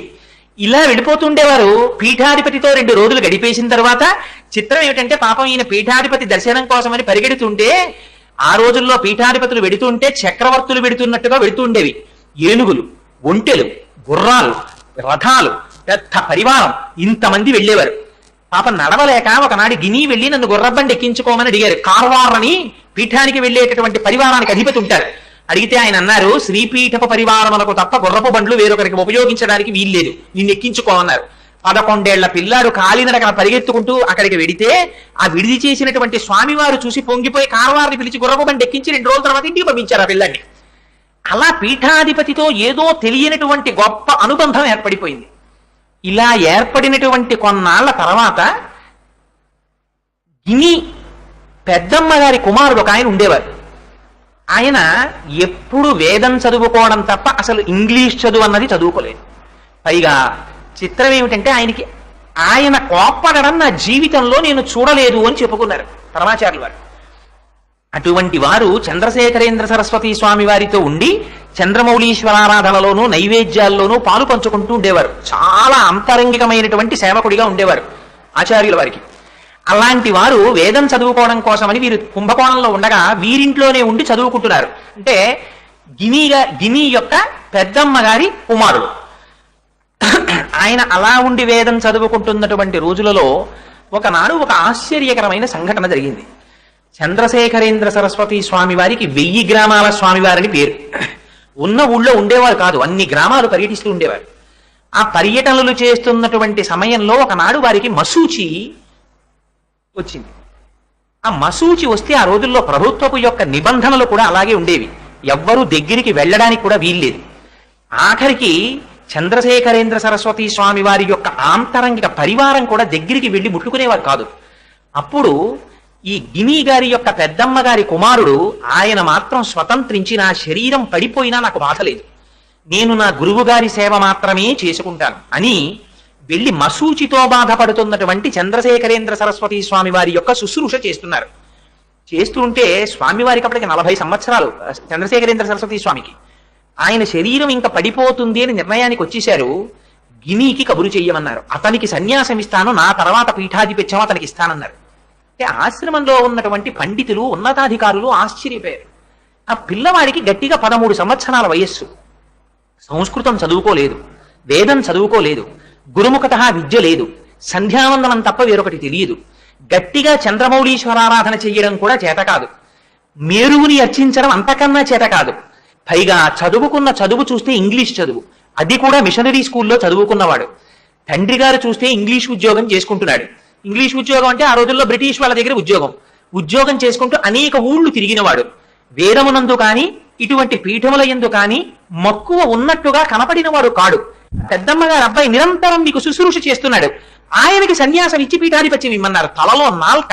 మహానుభావుడు వేదం అద్భుతంగా చదువుకున్నాడు. అందరికీ ఎంత సమయం పడుతుందో అందులో 4వ వంతులో వేదం నేర్చుకున్నాడు ఆయనకి పీఠాధిపత్యం ఇమ్మన్నారు. అంటే ఆనాడు చంద్రశేఖరేంద్ర సరస్వతి స్వామి వారు చెప్పారు, ఎంత చిత్రంగా ఉంటుందో చూడండి మహాపురుషుల యొక్క నిర్ణయం. మశూచి వ్యాధితో బాధపడుతూ, సన్నిపాత జ్వరంతో ఉంటూ, తెలివి తప్పిపోతున్న స్థితిలో నా తదుపరి పీఠాధిపతి గిని అవుతాడు, కానీ కబురంది గిని ఇక్కడికి వచ్చేంత వరకు నా శరీరము నిలబడదు. నా శరీరము పడిపోయిన తరువాత పీఠమునకు పీఠాధిపతి లేకుండా అయిపోతుంది. ఇప్పటి వరకు కంచి పీఠానికి నాతో కలిసి 66 మంది పీఠాధిపతులు వచ్చారు పరంపరాగతంగా. ఒక రోజు కూడా పీఠం ఖాళీగా లేదు. పీఠాధిపతి లేకుండా కంచి పీఠము ఉండకూడదు. శంకర భగవత్పాదాచార్యులు స్థాపించిన పీఠం ఈ పీఠం. అందుకని అత్యవసరంగా వారి పెద్దమ్మ గారి కుమారుడైనటువంటి ఈయనకి మహేంద్ర సరస్వతి అనేటటువంటి పేరుతో ఈయనకి సన్యాసం ఇచ్చి పీఠాధిపత్యం ఇస్తున్నాను. కానీ గినికి కూడా పీఠాధిపత్యం ఇచ్చి సన్యాసం ఇవ్వడానికి కావలసినటువంటి వస్త్రాన్ని, కమండలాన్ని, దండాన్ని సిద్ధం చేయండి అని చెప్పి, నేను అప్పటికి ఉండొచ్చు, ఉండకపోవచ్చు, కానీ గినికి పీఠాధిపత్యము జరిగేటటువంటి సమయంలో ఇదిగో ఈ వస్త్రములు ధరింపచేయండి, నేనే దగ్గరుండి పీఠాధిపత్యము సన్యాసము ఇచ్చినట్టు లెక్క అని వస్త్రములను కూడా సిద్ధం చేసేసి వారి శరీరం విడిచిపెట్టేశారు. విడిచిపెట్టేసిన తరువాత గిని గారి పెద్దమ్మ గారి కొడుకు అన్నగారికి పీఠాధిపత్యం ఇచ్చారు. ఆయన ఎంతకాలం పీఠాధిపత్యం చేశారో తెలుసా అండి? అంతటి మహానుభావుడు కేవలం 8 రోజులు. పట్టాభిషేకం కూడా జరగలేదు. పీఠాధిపతికి పట్టాభిషేకం చేస్తారు. చక్రవర్తికి ఎలా పట్టాభిషేకం జరుగుతుందో అలా చేస్తారు. ఆ పట్టాభిషేకం జరగక ముందే 8 రోజులలో ఈయనకి కూడా మశూచి వచ్చేసింది. ఇటువంటి స్థితిలో తొందరపడి రమ్మని గిని యొక్క కుటుంబానికి కబురు చేశారు. పిల్లవాడు, తల్లిదండ్రులు అందరూ బయలుదేరి గబగబా కంచి వచ్చారు. వారు లోపల వచ్చిన ఉద్దేశం ఏమిటంటే, అయ్యో అంటే గిని వాళ్ళ అన్నగారికి కూడా మశూచి వచ్చింది కదా, సాక్షాత్తుగా సుబ్రహ్మణ్య శాస్త్రి గారి యొక్క వదిన గారి కుమారుడు. అందుకని అప్పటికి ఆ సుబ్రహ్మణ్య శాస్త్రి గారి యొక్క వదిన గారి భర్త అనగా తోడెల్లుడు శరీరం విడిచిపెట్టేశారు, పరమపదించారు. వదిన గారికి ఇంత కష్టం వచ్చింది, ఆవిడ కూడా పీఠంలో ఉండేవారు. ఆవిడ్ని పలకరిద్దామని ఆయన ఇన్స్పెక్టర్ ఆఫ్ స్కూల్స్ గా ఉన్నారు కాబట్టి ఖాళీ లేక ఎక్కడో అర్జెంటుగా క్యాంపు వెళ్ళవలసి వస్తే సుబ్రహ్మణ్య శాస్త్రి గారు వెళ్ళిపోయారు. తల్లిగారు మహాలక్ష్మమ్మ గారు పిల్లల్ని తీసుకుని ఈ స్వామినాథుణ్ణి కూడా తీసుకుని రైలు దిగారు. కంచిలో శంకర మఠంలోకి వెళ్లి విడిది చేసి స్నానం చేస్తున్నారు. స్నానం చేస్తుంటే కంచి పీఠం నుంచి గుర్ర బండి వచ్చింది. ఈ గినిని బండి ఎక్కమన్నారు. ఒక్క శ్రీపీఠపు పరివారానికి మాత్రం తప్ప అన్యుల్ని ఆ వాహనాల్లో ఎక్కనివ్వరు. ఆ బండి ఎక్కించుకున్నారు. పీఠానికి తొందరగా తీసుకురమ్మన్నారు అని ఎక్కించారు. ఎక్కించి తీసుకువెడుతున్నారు. తీసుకెడుతుంటే 13 ఏళ్ల పిల్లవాడప్పటికైనా స్వామినాథుడు ఆయన అనుకున్నాడు, మా అన్నయ్యకి మశూచి వచ్చింది కదా, నన్ను రమ్మన్నారులా ఉంది, అయినా మశూచి వచ్చిన అన్నయ్య దగ్గరికి నేను ఎలా వెడతాను, అన్నయ్య చంద్రమౌళీశ్వరారాధన చేస్తూ ఉండగా, నైవేద్యం పెడుతూ ఉండగా, పీఠాధిపత్యం చేస్తూ ఉండగా నేను చూడాలనుకున్నాను. ఇప్పుడు నేను వెళ్ళి ఏ సేవ చేయగలను పీఠానికి? నన్ను ఎందుకు పిలిపించారు అనుకుంటున్నారు 13 ఏళ్ల పిల్లాడు. ఆయనకి ఏం తెలుసు? గుర్రబండిలో కూర్చుని ఆలోచించుకుంటున్నాడు. గుర్రబండి వెళ్ళిపోతుంది, సంతోషంగా వెళ్ళిపోతున్నాడు పిల్లాడు. వెళ్ళిపోతుంటే ఆ గుర్రబండిలో కూర్చున్న పిల్లవాడు ఇప్పుడు ఎంతసేపు అయిన తర్వాత, ఎన్నాళ్ళ తర్వాత మళ్ళీ మేము వెనక్కి వెళ్ళిపోతాం అన్నాడు అలవోకగా. అంటే ఆ గుర్రబండి తోలుతున్న ఆయన అన్నాడు, ఇంకా నువ్వు వెళ్ళడం అన్నది లేదు, ఇంకా నువ్వు కంచిపీఠానికి ఆచార్యుడిగా ఉండిపోవడానికి వస్తున్నావు. ఇంకా నువ్వు మీ అమ్మగారి కుమారుడిగా, మీ అన్నదమ్ములలో ఒక అన్నదమ్ముడిగా ఉండడం ఇదే చిట్ట చివర. ఇంకా నువ్వు సన్యాసివి కాబోతున్నావు అన్నాడు. ఈ మాట వినగానే మొట్టమొదట గినికి జ్ఞాపకం వచ్చింది ఏమిటో తెలుసా అండి? ఆయన చెప్పుకున్నారు పరమాచార్యులు వారు 70 ఏళ్ల వయస్సులో, 86 ఏళ్ల వయస్సులో ఒకసారి ఉపన్యాసం చేస్తూ చెప్పుకున్నారు ఆయన సన్యాసం గురించి. ఈ మాట వినగానే ఆయనకి గుర్తొచ్చింది, ఆ రోజుల్లో పూజా మందిరాల్లో కంచిపీఠంలో ఉన్నటువంటి ఆచార్యుల ఫోటోలు ఉండేవి. నా ఫోటో కూడా తీసుకెళ్లి అలా పూజలో పెట్టి నాకు నమస్కారాలు చేస్తారులా ఉంది. నాకేం తెలుసునని సన్యాసం ఇప్పుడు? నేను ఇంకా ఆడుకోవడానికి ఉండదు, 3 పూటలా నాకు అన్నం తినడం అలవాటు, నాకు ఇప్పుడు అన్నం ఎవరు పెడతారు? పీఠాధిపత్యం అంటే సన్యాసం కాషాయం కట్టుకుని చేతిలో దండం పట్టుకుని చంద్రమౌళీశ్వరారాధన చేసుకోవడం ఏమిటి? నాకెక్కడి నుంచి వచ్చింది ఈ ప్రారంభం? నాకెందుకు ఈ సన్యాసం అని గుర్రబండిలో బోర్లా పడుకుని హోరుమని ఏడ్చేస్తాడు. ఏడ్చి లేచి కూర్చుంటున్నారు. గుర్రబండి వెళ్ళిపోతోంది, దగ్గరికి వచ్చేస్తోంది కంచిపీఠం. ఎక్కడ శంకరాచార్యుల వారి చేత స్థాపింపబడిన పీఠం, ఎక్కడ నేను? నాకు పీఠాధిపత్యం ఏమిటి? పీఠాధిపతులు వస్తుంటేనే చూసేవాణ్ణి. ముఖ్యమంత్రులు పెద్ద పెద్ద వాళ్ళు కూడా లేచి నమస్కారం చేస్తూ ఉంటారు. కొమ్ములు తిరిగిపోయిన మహాపండితులు కూడా వెళ్ళి నమస్కారాలు చేస్తుంటారు, సాష్టాంగం చేస్తారు. నాకు చూస్తే సంస్కృతంలో మాట్లాడటమే రాదు, వాళ్ళందరూ వచ్చి నాకు నమస్కారం చేస్తే నేనేం చెప్పను అనుకుని బెంగ పెట్టుకుని ఇక్కడి వరకు చెప్పి పరమాచార్యుల వారు కాసేపు ఆగిపోయేవారు. ఉపన్యాసం చెప్తూ ఈ మాటల వరకు చెప్పి ఆకాశం వంక చూస్తూ కొంతసేపు ఉండిపోయేవారు. నిజంగా ఈ మధ్య కాలంలో పుట్టి పెరిగినటువంటి ఒక మహాపురుషుడి జీవితం చూడండి ఎంత ఆశ్చర్యమో. ఏం చెయ్యాలో వారికి అర్థం కాలేదుట. రామనామం చేసుకుంటూ కూర్చున్నారు. ఏది ఎలా జరిగితే అలా జరుగుతుంది. శ్రీరామ శ్రీరామ శ్రీరామ శ్రీరామ శ్రీరామ శ్రీరామ అనుకుంటూ కూర్చున్నారు. కంచిపీఠం వచ్చేసింది. బండిలోంచి దింపేశారు. రా రా రా రా తొందరగా రావాలి, అవతల మీ అన్నగారికి మసూచి వచ్చేసింది, జ్వరం వచ్చేసింది, ఆయన శరీరం విడిచిపెట్టేసేటట్టున్నారన్నారు. గబగబా లోపలికి తీసుకెళ్లారు. ఎక్కడ ఏం జరుగుతోందో ఆయనకి ఏం తెలియదు. ఏం జరుగుతోందో ఒక్క పిల్లవాడు బెంగ పెట్టుకుని అలా ఓ మూల నిలబడ్డాడు. నిలబడితే వాళ్ళ నాన్నగారితో అర్జెంటుగా తంతితో మాట్లాడారు. ఆ రోజుల్లో టెలిగ్రాములు కదా, టెలిగ్రామ్ ఇచ్చి ఇలాది చంద్రశేఖరేంద్ర సరస్వతి స్వామి వారి కోరిక, మీ అబ్బాయికి పీఠాధిపత్యం ఇస్తున్నామని. తండ్రి గారు అక్కడి నుంచే తంతిలో సమాధానం ఇచ్చారు. అదే పరమేశ్వర నిర్ణయం అయితే నేను చెయ్యగలిగింది లేదు, అలాగే చెయ్యమని. ఎంత చిత్రం అంటే అసలు ఆ పిల్లవాడు ఆడుకుంటున్న రోజుల్లోనే ఒక విచిత్రం జరిగింది. పిల్లవాడు అస్తమానం పీఠాలకు వెళ్ళిపోతున్నాడు ఏమిటని వెంకటరామయ్య గారని సుబ్రహ్మణ్య శాస్త్రి గారికి స్నేహితుడు ఉండేవాడు. ఆయన ఇంటికి వెళ్ళి, నువ్వు జాతకాలు బాగా చూస్తావు కదా, ఒకసారి మా అబ్బాయి జాతకం చూడరా అని ఆయన ఇంటికి తీసుకొచ్చారు. తీసుకొచ్చి జాతకం చూపిస్తే ఆయన జాతకం అంతా చూసి, ఏమి జాతకం రా, ఈ పిల్లవాడి పాదాల ముందు ప్రపంచం అంతా మోకరిల్లుతుందిరా రాబో కాలంలో, ఆ పిల్లాంటి కాళ్ళు బాగా కడుక్కుని ఒకసారి రమ్మను అన్నారు. మామయ్య మామయ్య అనేవాడు వెంకటరామయ్య గారిని. గిని కాళ్ళు కడుక్కుని వచ్చి ఓ ఎత్తు బల్ల మీద కూర్చోరా అన్నారు. కూర్చున్నారు. కూర్చున్న తర్వాత కాళ్ళు పైకెత్తి చూశారు. చూసి ఆ 2 కాళ్ళు తన తల మీద పెట్టుకుంటే పాపం సుబ్రహ్మణ్య శాస్త్రి గారు పరిగెత్తుకొచ్చి, అదేం అపచారం రా, పిల్లాడి పాదాలు నీ తల మీద పెట్టుకుంటావి రా అన్నారు. అంటే కన్నులంబట నీరు కారుస్తూ, ఒక పాత్ర పట్టుకురారా, ఒక చెంబుతో నీళ్లు కూడా పట్టరమని ఆ పాత్ర పిల్లవాడి పాదాల కింద పెట్టి కాళ్ళు కడిగి ఆ నీళ్లు తన శిరస్సును ప్రోక్షణ చేసుకుని పాదములకు శిరస్సు పాటించి నమస్కరిస్తుంటే సుబ్రహ్మణ్య శాస్త్రి గారు చూసి, ఇదేం విచిత్రం రా, నేను జాతకం చూడమంటే నువ్వు నమస్కారాలు మొదలెట్టామన్నారు. రాబో కాలంలో చక్రవర్తులు కూడా ఈ పాదముల ముందు మోకరిల్లుతారా, నాడు నమస్కరించడానికి నేను ఉంటానా, అందుకు ఇప్పుడే నమస్కారం చేస్తున్నాను రా, అరికాళ్లలో శంఖ చక్రాలు ఉన్నాయి అన్నారు. అంటే పాపం సుబ్రహ్మణ్య శాస్త్రి గారు అనుకున్నారు, ఆ రోజుల్లో సుబ్రహ్మణ్య శాస్త్రి గారి గొప్ప కోరిక ఏమిటో తెలుసా అండి? పిల్లాడు డియూ అవ్వాలని. ఆయన ఇన్స్పెక్టర్ ఆఫ్ స్కూల్స్ కదా. ఓహో, మా అబ్బాయి తప్పకుండా ఏ డియూ అవుతాడులా ఉంది, అందరూ నమస్కారాలు చేస్తారులా ఉంది అనుకున్నారు. ఇవాళ ఈ పిల్లవాడి పరిస్థితి, తంతి ఇచ్చారు తండ్రి గారికి, సన్యాసం ఇస్తున్నాం, పీఠాధిపత్యం ఇస్తున్నామని. అలాగే జపమని ఆయన తిరుగుతంతి ఇచ్చారు. అమ్మగారికి అసలు తెలియదు పాపం.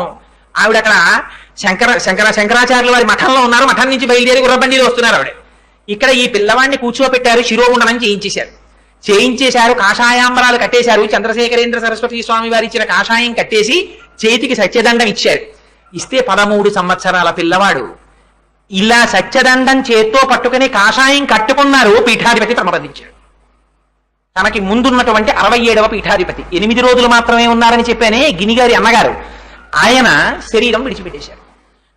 తెల్లవారి లేచిన దగ్గర నుంచి ఒక్కనాడు గురువు గారి దగ్గర కూర్చుని అసలు పీఠం ఎలా నడిపించాలో కూడా ఆయన నేర్చుకోలేదు. గురుముఖత విద్య లేదు. అటువంటి వారు పాపం ఇద్దరు గురువులకి సమాధికి చెయ్యడానికి కావలసినటువంటి క్రతువంతా చేసేవారు. 6 కాలముల యందు యోగలింగములకు పూజ జరగాలి. 3 పూటల అన్నం తినడం అలవాటు పడిపోయిన పిల్లాడు తెల్లారకట్ట లేచి అనుష్ఠానం చేసుకుని ఈ కార్యక్రమాలన్నీ చేస్తుంటే ఖాళీ లేకుండా చీకటి పడిపోయేది. అన్నం తినడానికి చీకటి పడిపోతే ఇంకా సన్యాసి అన్నం తినకూడదు. అన్నం తినడానికి కూడా ఉండేది కాదు. కంచిపీఠంలో ఒక నియమం ఉంది. వాళ్ళు పరాదేవత కామాక్షి అమ్మవారికి నమస్కారం చేస్తారు. అందుకని కంచిపీఠంలో సన్యసించిన వారు ఎక్కువగా తల్లికి ఎదురు పడరు. ఎందుకంటే తల్లి ఎదురు పడితే ఎంత సన్యాసి అయినా నమస్కారం చెయ్యాలి. అందుకని కంచిపీఠంలో నియమం ఏమిటంటే ఒకవేళ పీఠాధిపతికి పూర్వాశ్రమంలో తండ్రి అయినా సరే సామాన్య భక్తులతో పాటే క్యూలో వచ్చి దర్శనం చేసుకుని వెళ్ళిపోవాలి. అమ్మగారికి మాత్రం ఒక ప్రత్యేకమైనటువంటి సౌకర్యం ఉంది. అమ్మ పీఠాధిపతికి ఎదురుగా రావచ్చు, కానీ పీఠాధిపతే ముందు నమస్కారం చేస్తారు.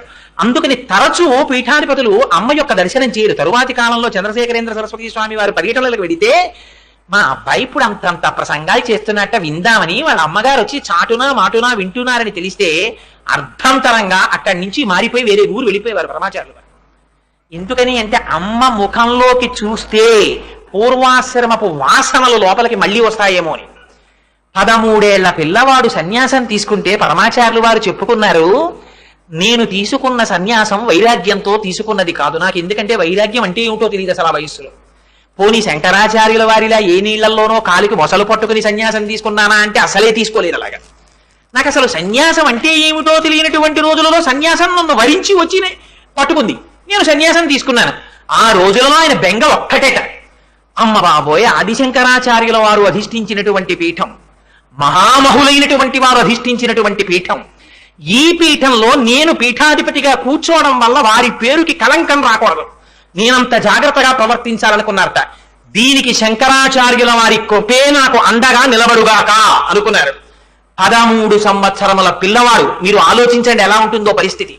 ఆ రోజుల్లో పీఠాధిపతి బయటకు వస్తే జమీందారులు, సంస్థానాధీశులు, ప్రభుత్వాధీశులు ఎంతటి వారు కూడా వచ్చి సాష్టాంగ పడిపోయేవారు. అటువంటి పీఠాధిపత్యం, కనకపు సింహాసనం మీద కూర్చోవాలి, ఏనుగులు, గుర్రాలు, లొట్టిపిట్టలు, పెద్ద పరివారం. ఇదంతా కూడా ఈ రోజుల్లో రిపబ్లిక్ డే నాడు పెరేడ్ జరిగే ముందు రాష్ట్రపతిని తీసుకెళ్లి కవాక్తులో శాల్యూట్ చేయిస్తారే, అలా కంచిలో ఇప్పటికీ కూడా సంప్రదాయం ఏమిటంటే ఇవన్నీ నిలబడతాయి. నిలబడితే కార్వారని ఉంటారు, ఆయన వచ్చి సంస్కృతంలో పిలుస్తారు. పిలిస్తే ఆచార్యులు పెడతారు. సత్యదండం పట్టుకుని వెడితే ఒక్కసారి ఆ ఏనుగుల దగ్గర నుంచి ఆ కవాత్ అంతా చూస్తారు, పరివారాన్ని అంతటిని. ఆనాడు గుర్రపు బండి ఎక్కుతానంటే నన్ను ఎక్కనిచ్చేవు కావు, ఇవాళ ఇవన్నీ మీ పరివారం అని నాకు చూపిస్తున్నావు అన్నారు స్వామి. అంటే ఆ కార్వార్ అన్నాడు, క్షంతవ్యూహం స్వామి, నన్ను క్షమించండి, నాకు తెలియదా నాడు మీరు పీఠాధిపతులు అవుతారని అన్నాడు.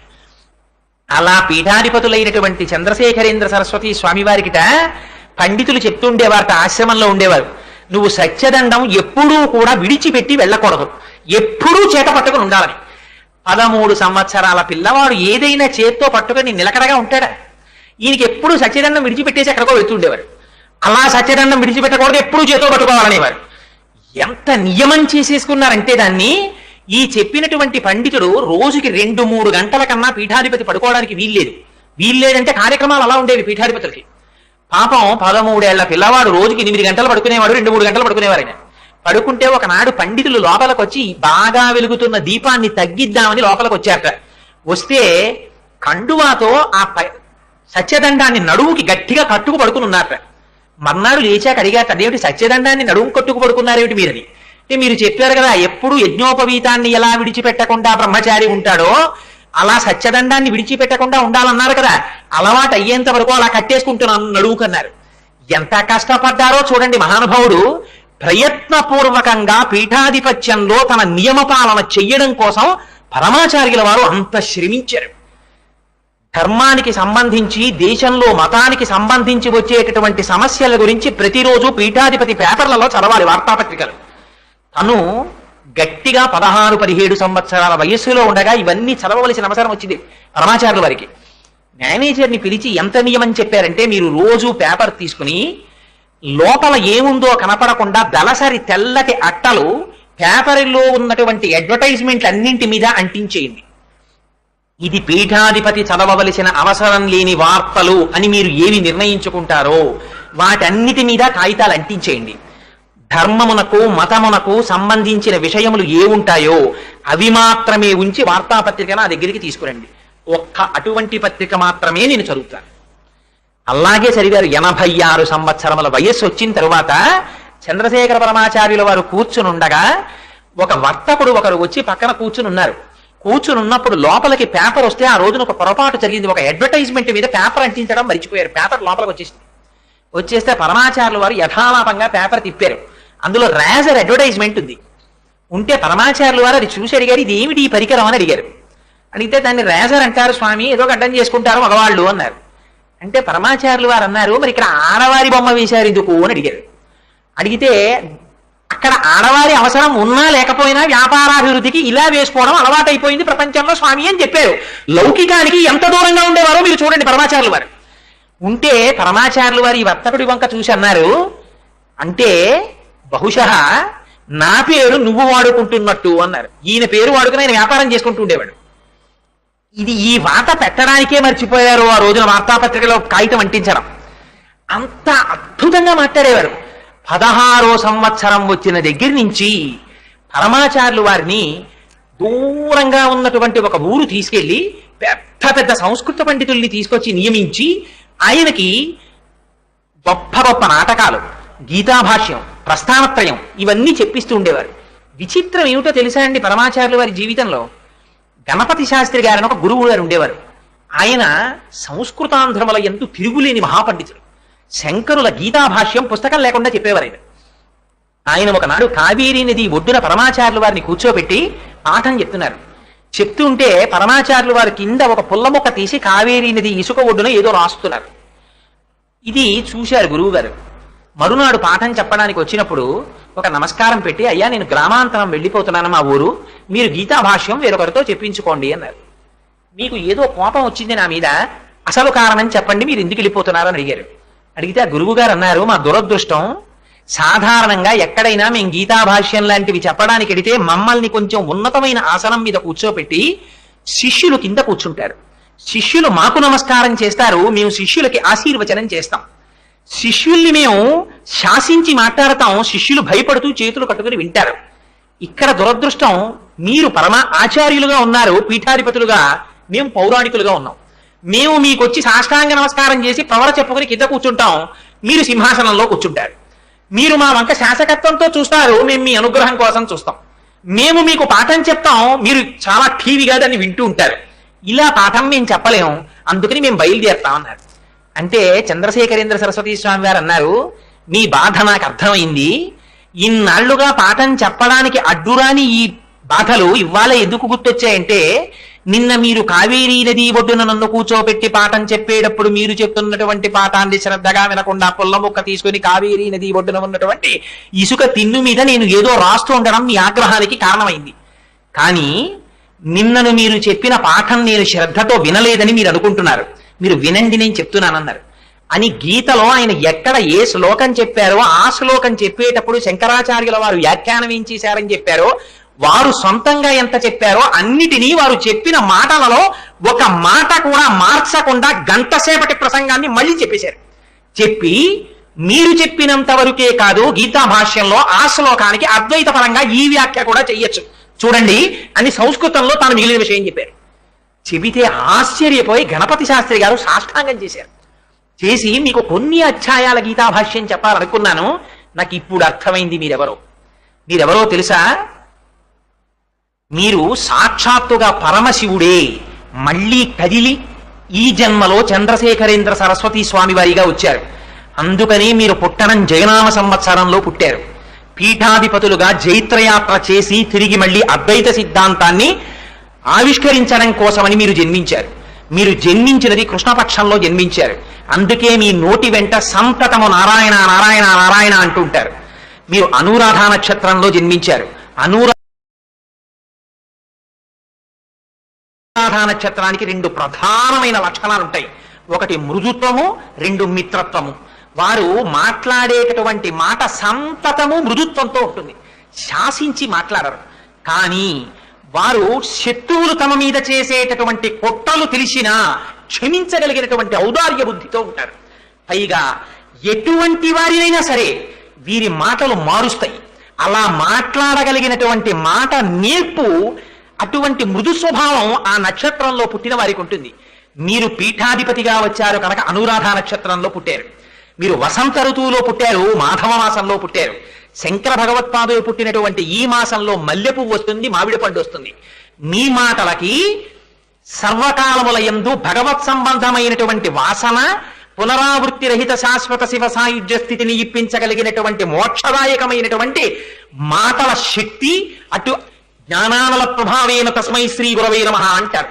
మీరు రగిలిపోతున్నటువంటి జ్ఞానాగ్ని ఇవాళ ఒక శరీరం అనేటటువంటి స్వరూపంతో కారణజన్ములై వచ్చారు. నాకు ఇప్పుడు అర్థమైంది, మీరు జటాజూటము విడనాడి బాలచంద్రుని విడనాడి గంగవీటి మరియు గౌరవీడి భువిని వెలసినట్టి భవుడవు నీవందు చంద్రశేఖరేంద్ర సమయమీంద్ర అని కాళ్ళ మీద పడ్డారు. మీరు సాక్షాత్తు శంకరుడే. జటాజూటాన్ని పక్కన పెట్టారు, బాలచంద్రుణ్ణి పక్కన పెట్టారు, గంగని పక్కన పెట్టారు, గౌరిని పక్కన పెట్టారు. నలుగురు శిష్యులతో కూడిన శంకరాచార్యుల వారు 5గురు మూర్తులుగా కనపడినటువంటిది ఒకరిగా మీరు వచ్చారు. అందుకని పంచానన లగ్నంలో వచ్చారు. మీరు నిమిత్త మాత్రంగా మా దగ్గర వింటున్నారు, కానీ మీ అంత మీకుగా సమస్తము స్ఫురణలోకి వస్తున్నాయి. ఇది మీరు కారణజన్ములై జన్మించినటువంటి ఒక గురుస్వరూపం. మీకు గీతాభాష్యం సంపూర్ణంగా చెప్పానన్నటువంటి అదృష్టం నాకు కలగనివ్వండి. నేనే మీకు గీతాభాష్యం చెప్పుకుంటానని సాష్టాంగ దండ ప్రణామం చేశారు. మీకు ఆ భాగ్యము కలుగుగాక, మీరే నాకు గీత చెప్దురు గాని అన్నారు. ఇది చంద్రశేఖరేంద్ర సరస్వతి స్వామి వారి యొక్క స్వరూపం. అటువంటి మహానుభావుడు తరువాతి కాలంలో అమ్మవారికి జంబుకేశ్వరంలో తాటంకాల్ని పునఃప్రతిష్ఠ చేసి గొప్ప గొప్ప దీక్షలు నిర్వహించి ఒక్కొక్క యాగం ఎలా జరగాలో, ఒక్కొక్క యజ్ఞం ఎలా జరగాలో, పరమాచార్యుల వారిలో ఉన్నటువంటి గొప్పతనం ఏమిటో తెలుసా అండి? 13 సంవత్సరాల వయస్సులో ఆయన కొత్తగా పీఠాధిపత్యం స్వీకరిస్తే మొట్టమొదటి రోజున చంద్రమౌళీశ్వరారాధన చెయ్యడం కోసమని వెళ్ళారు. వెళ్ళి యోగలింగానికి అభిషేకం చేస్తున్నారు. అభిషేకం చేస్తున్నప్పుడు ఆశ్రమంలో ఉన్న పండితులు అన్నారు, మీరు అభిషేకం చేసేటప్పుడు అభిషేకము చేయబడుతున్నటువంటి శివస్వరూపము ఒకటి, మీరొకటి అన్న భావన మీకు ఉండకూడదు. రెండూ ఒకటే అన్న భావనతో మీరు అభిషేకం చెయ్యాలన్నారు. అంటే చంద్రశేఖరేంద్ర సరస్వతి స్వామి వారు పండితుల వంక తిరిగి అన్నారు, అభిషేకము చేస్తున్నప్పుడే ఆ భావన ఉండాలా? అన్ని కాలముల యందు ఉండవలసిన భావన అదే కదా అన్నారు. పండితులకి తల తిరిగిపోయింది. 13 ఏళ్ల పిల్లాడు, మిషనరీ స్కూల్ నుంచి వచ్చిన పిల్లాడా ఈ పిల్లాడు? మనం చెప్పినది ఏమిటి, ఆ పిల్లాడు చెప్తున్నది ఏమిటి? అంటే ఎంత అద్వైత స్థితిలో ఉన్నారో చూడండి. ఆయన ఎక్కడి నుంచి వచ్చింది ఆ స్థితి? ఇది మన వాక్కులకు అందదు, ఇది మన ఊహకు అందదు. ఇది పరమాచార్యుల వారి యొక్క లక్షణం. వారు ధర్మపాలనం అంటే ఎలా చేసేవారో తెలుసా అండి? ఇంత స్థితిని పొందినటువంటి పరమాచార్యుల వారు 20-25 సంవత్సరాల మధ్య వయస్సులో ఉండగా ఒకనాడు ఒక ఆశ్చర్యకరమైన సంఘటన జరిగింది. మంచి యవ్వనంలో ఉన్నటువంటి ఒక స్త్రీ పెద్ద పెట్టున రోదన చేస్తూ ఆశ్రమానికి వచ్చింది. వచ్చి మేనేజర్ గారిని కలిసి, నేను ఒక్కసారి పీఠాధిపతిని కలుసుకుని నా కష్టం చెప్పుకోవాలి, నాకు అనుమతినివ్వండి అంది. స్వామివారు ఈ వెనక గదిలోనే వేయించేసి ఉన్నారు, లోపలికి వెళ్ళమన్నారు. లోపల స్వామివారి చెవిన ఎలా పడిందో తెలియదు. మేనేజర్ గారు, ముందు మీరు ఒకసారి లోపలికి రండి అన్నారు. లోపలికి వచ్చారు. వస్తే పరమాచార్యుల వారి శిరస్సుని ఎప్పుడు ఏకవస్త్రం ఇలా కప్పు ఉంటుంది. సత్యదండాన్ని తీసి పక్కన పెట్టి తమ తల మీద ఉన్న ముసుగు వక్షస్థలాన్ని కప్పుతూ ఆచ్ఛాదించిన వస్త్రాన్ని పక్కకి తీసి, నేను ఎలా కనపడుతున్నానని అడిగారు. అడిగితే, మీరు మూర్తీభవించిన కామాక్షి స్వరూపంగా నాకు కనపడుతున్నారు అన్నారు. ఈ శరీరం ఎలా కనపడుతోందని అడిగారు. నిండు యవ్వనంలో మిసమిసలాడుతూ కనపడుతోందన్నారు. మీకు నేను కామాక్షీదేవిగా కనపడచ్చు. ఈ సమస్త ప్రపంచం కూడా ఇవాళ కంచి పీఠాధిపతిగా నన్ను ఆరాధిస్తోంది. శంకరాచార్యుల వారు అధిష్ఠించినటువంటి సింహాసనం మీద నేను కూర్చుంటున్నాను. నాకు 25 సంవత్సరముల వయస్సు. ఈ ఉపాధికి కొన్ని లక్షణాలుంటాయి. నేను ఎంత జాగ్రత్తగా ఉన్నా, నేను ఉండడం కాదు, లోకము కూడా నన్ను విశ్వసించేటట్టుగా నా ప్రవర్తన ఉండాలి. యవ్వనంలో ఉన్నటువంటి ఒక స్త్రీ తన కష్టం చెప్పుకోవడానికి ఏకాంతంగా నా దగ్గరికి మీరు పంపుతారా? ఆమెతో నేను ముఖం చూసి మాట్లాడచ్చా? మాట్లాడకూడదు.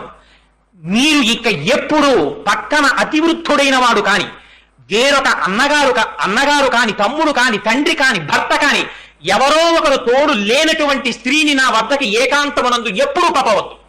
ఒక్కతే స్త్రీ ఉండగా లోపల పరమ పీఠాధిపతులు మాట్లాడుతున్నారన్నటువంటి మాట ఎన్నడూ రాకూడదు. నేను మాట్లాడటం అంటూ జరిగితే పక్కన పురుషుడున్న స్త్రీతో మాట్లాడతాను, లేదా వృద్ధురాలైనటువంటి వీరొక స్త్రీని తీసుకుని నా దగ్గరికి రమ్మనండి. అలా కూడా పక్కన తోడు లేని వారిగా వచ్చానన్నారా, చంద్రమౌళీశ్వరుడికి చెప్పమనండి వాళ్ళ కష్టాలు. చంద్రమౌళీశ్వరుడు వింటే నేను విన్నట్టే. ఆ పూనికతో చెప్పుకోమనండి. ఒంటరి స్త్రీలతో నేను మాత్రం మాట్లాడు. ఎందుకని అంటే ఒక ధర్మం ఉంది. ఎంత సన్యాసికి కూడా లోపల తాను సన్యాసిగా ఉండడం కాదు, పైన కూడా అలా ప్రవర్తించి చూపించాలి ప్రపంచానికి. అందుకని నా కట్టుబాటు నాకుంది, నేను ఎన్నడూ అలా మాట్లాడను అని మళ్ళీ వస్త్రం తీసుకుని వేసుకున్నారు. ఇది పరమాచార్యుల వారి జీవితం అంటే. ఎంత ధర్మబద్ధమైన నడువడో చూడండి. వారికి ఒకనాడు ఆశ్రమంలో వంటవాడొచ్చి వంట వడ్డించారు. వడ్డిస్తే పీఠాధిపతులు షడ్రశోపేతమైన విందు అరగిస్తారు, కానీ జింహకి లొంగరు. ఒకనాడు పీఠాధిపత్యం అంటే సామాన్యం కాదండి. రమణ మహర్షిని చూసి శంకరాచార్యుల పీఠాల్లో ఉన్న ఒక పీఠాధిపతి అన్నారు, రమణులలా పుట్టాలని నేను కోరుకుంటున్నాను. ఎందుకంటే సామాన్యమైన సన్యాసి ధర్మంలో ఉండొచ్చు. పీఠాధిపతికి తెల్లవారి లేస్తే ప్రభుత్వంతో సంబంధం అవుతుంది. ఏదైనా సమస్య వస్తే ప్రభుత్వం పిలుస్తుంది. పెద్ద దేవాలయాల్లో ఏమైనా అనుమానాలు ఉంటే పీఠాధిపతుల దగ్గరికి వస్తారు. వాళ్ళు చెప్పింది ప్రమాణం, అంత జాగ్రత్తగా చెప్పాలి. ప్రభుత్వాధికారుల దగ్గర నుంచి కోటీశ్వరుల వరకు వచ్చి నిలబడతారు. పెద్ద పండితులు వచ్చి నమస్కారం చేస్తారు. ఒక్కొక్క నాడు ఎంత చిత్రమైన లక్షణాలు వస్తాయి, సమస్యలు వస్తాయంటే పీఠాధిపతులకి. సన్యాసికి ఆ సమస్య ఉండదు, పీఠాధిపతికి ఉండే సమస్యలు వేరు. పరమాచార్యులు వారు చెప్పుకు బాధపడుతుండేవారు పీఠాధిపత్యం అంటే సామాన్యం కాదని. వారికి ఒకనాడు వంటవాడు భోజనం వడ్డించాడు. వడ్డిస్తే వారు భోజనం చేసి, ఈ పప్పు ఏ పదార్థంతో చేశావు అని అడిగారు. తోటకూర పప్పు అన్నాడు. ఓహో అలాగా అన్నారు. బాగుందా స్వామి అన్నారు. బాగుంది అని పొరపాటున వారి నోటి వెంట వచ్చింది. వాడు మరునాడు కూడా తోటకూర పప్పు వేశాడు, తిన్నారు. మూడవ నాడు కూడా తోటకూర పప్పు వేశాడు. ప్రతిరోజు తోటకూర పప్పు ఎక్కడిది అని అడిగారు. అడిగితే వాడన్నాడు, స్వామి మీరు తోటకూర పప్పు అంటే సంతోషపడుతున్నారు కదా, ఈ విషయం చెప్పి తమ శిష్యులందరికీ చెప్పాను. వాళ్ళు కట్టల తోటకూర తెస్తున్నారు, అందులో మంచి తోటకూర ఎంచి పప్పు చేస్తున్నాను అన్నారు. అలాగా అన్నారు. చూడండి వారి పరిపక్వత చూడండి. ఆ వయస్సులో వంటవాడిని ఏమీ అనలేదు, వెళ్ళిపోయాడు వంటవాడు. మరునాడు మళ్ళీ భోజనం వడ్డించబోతున్నారు.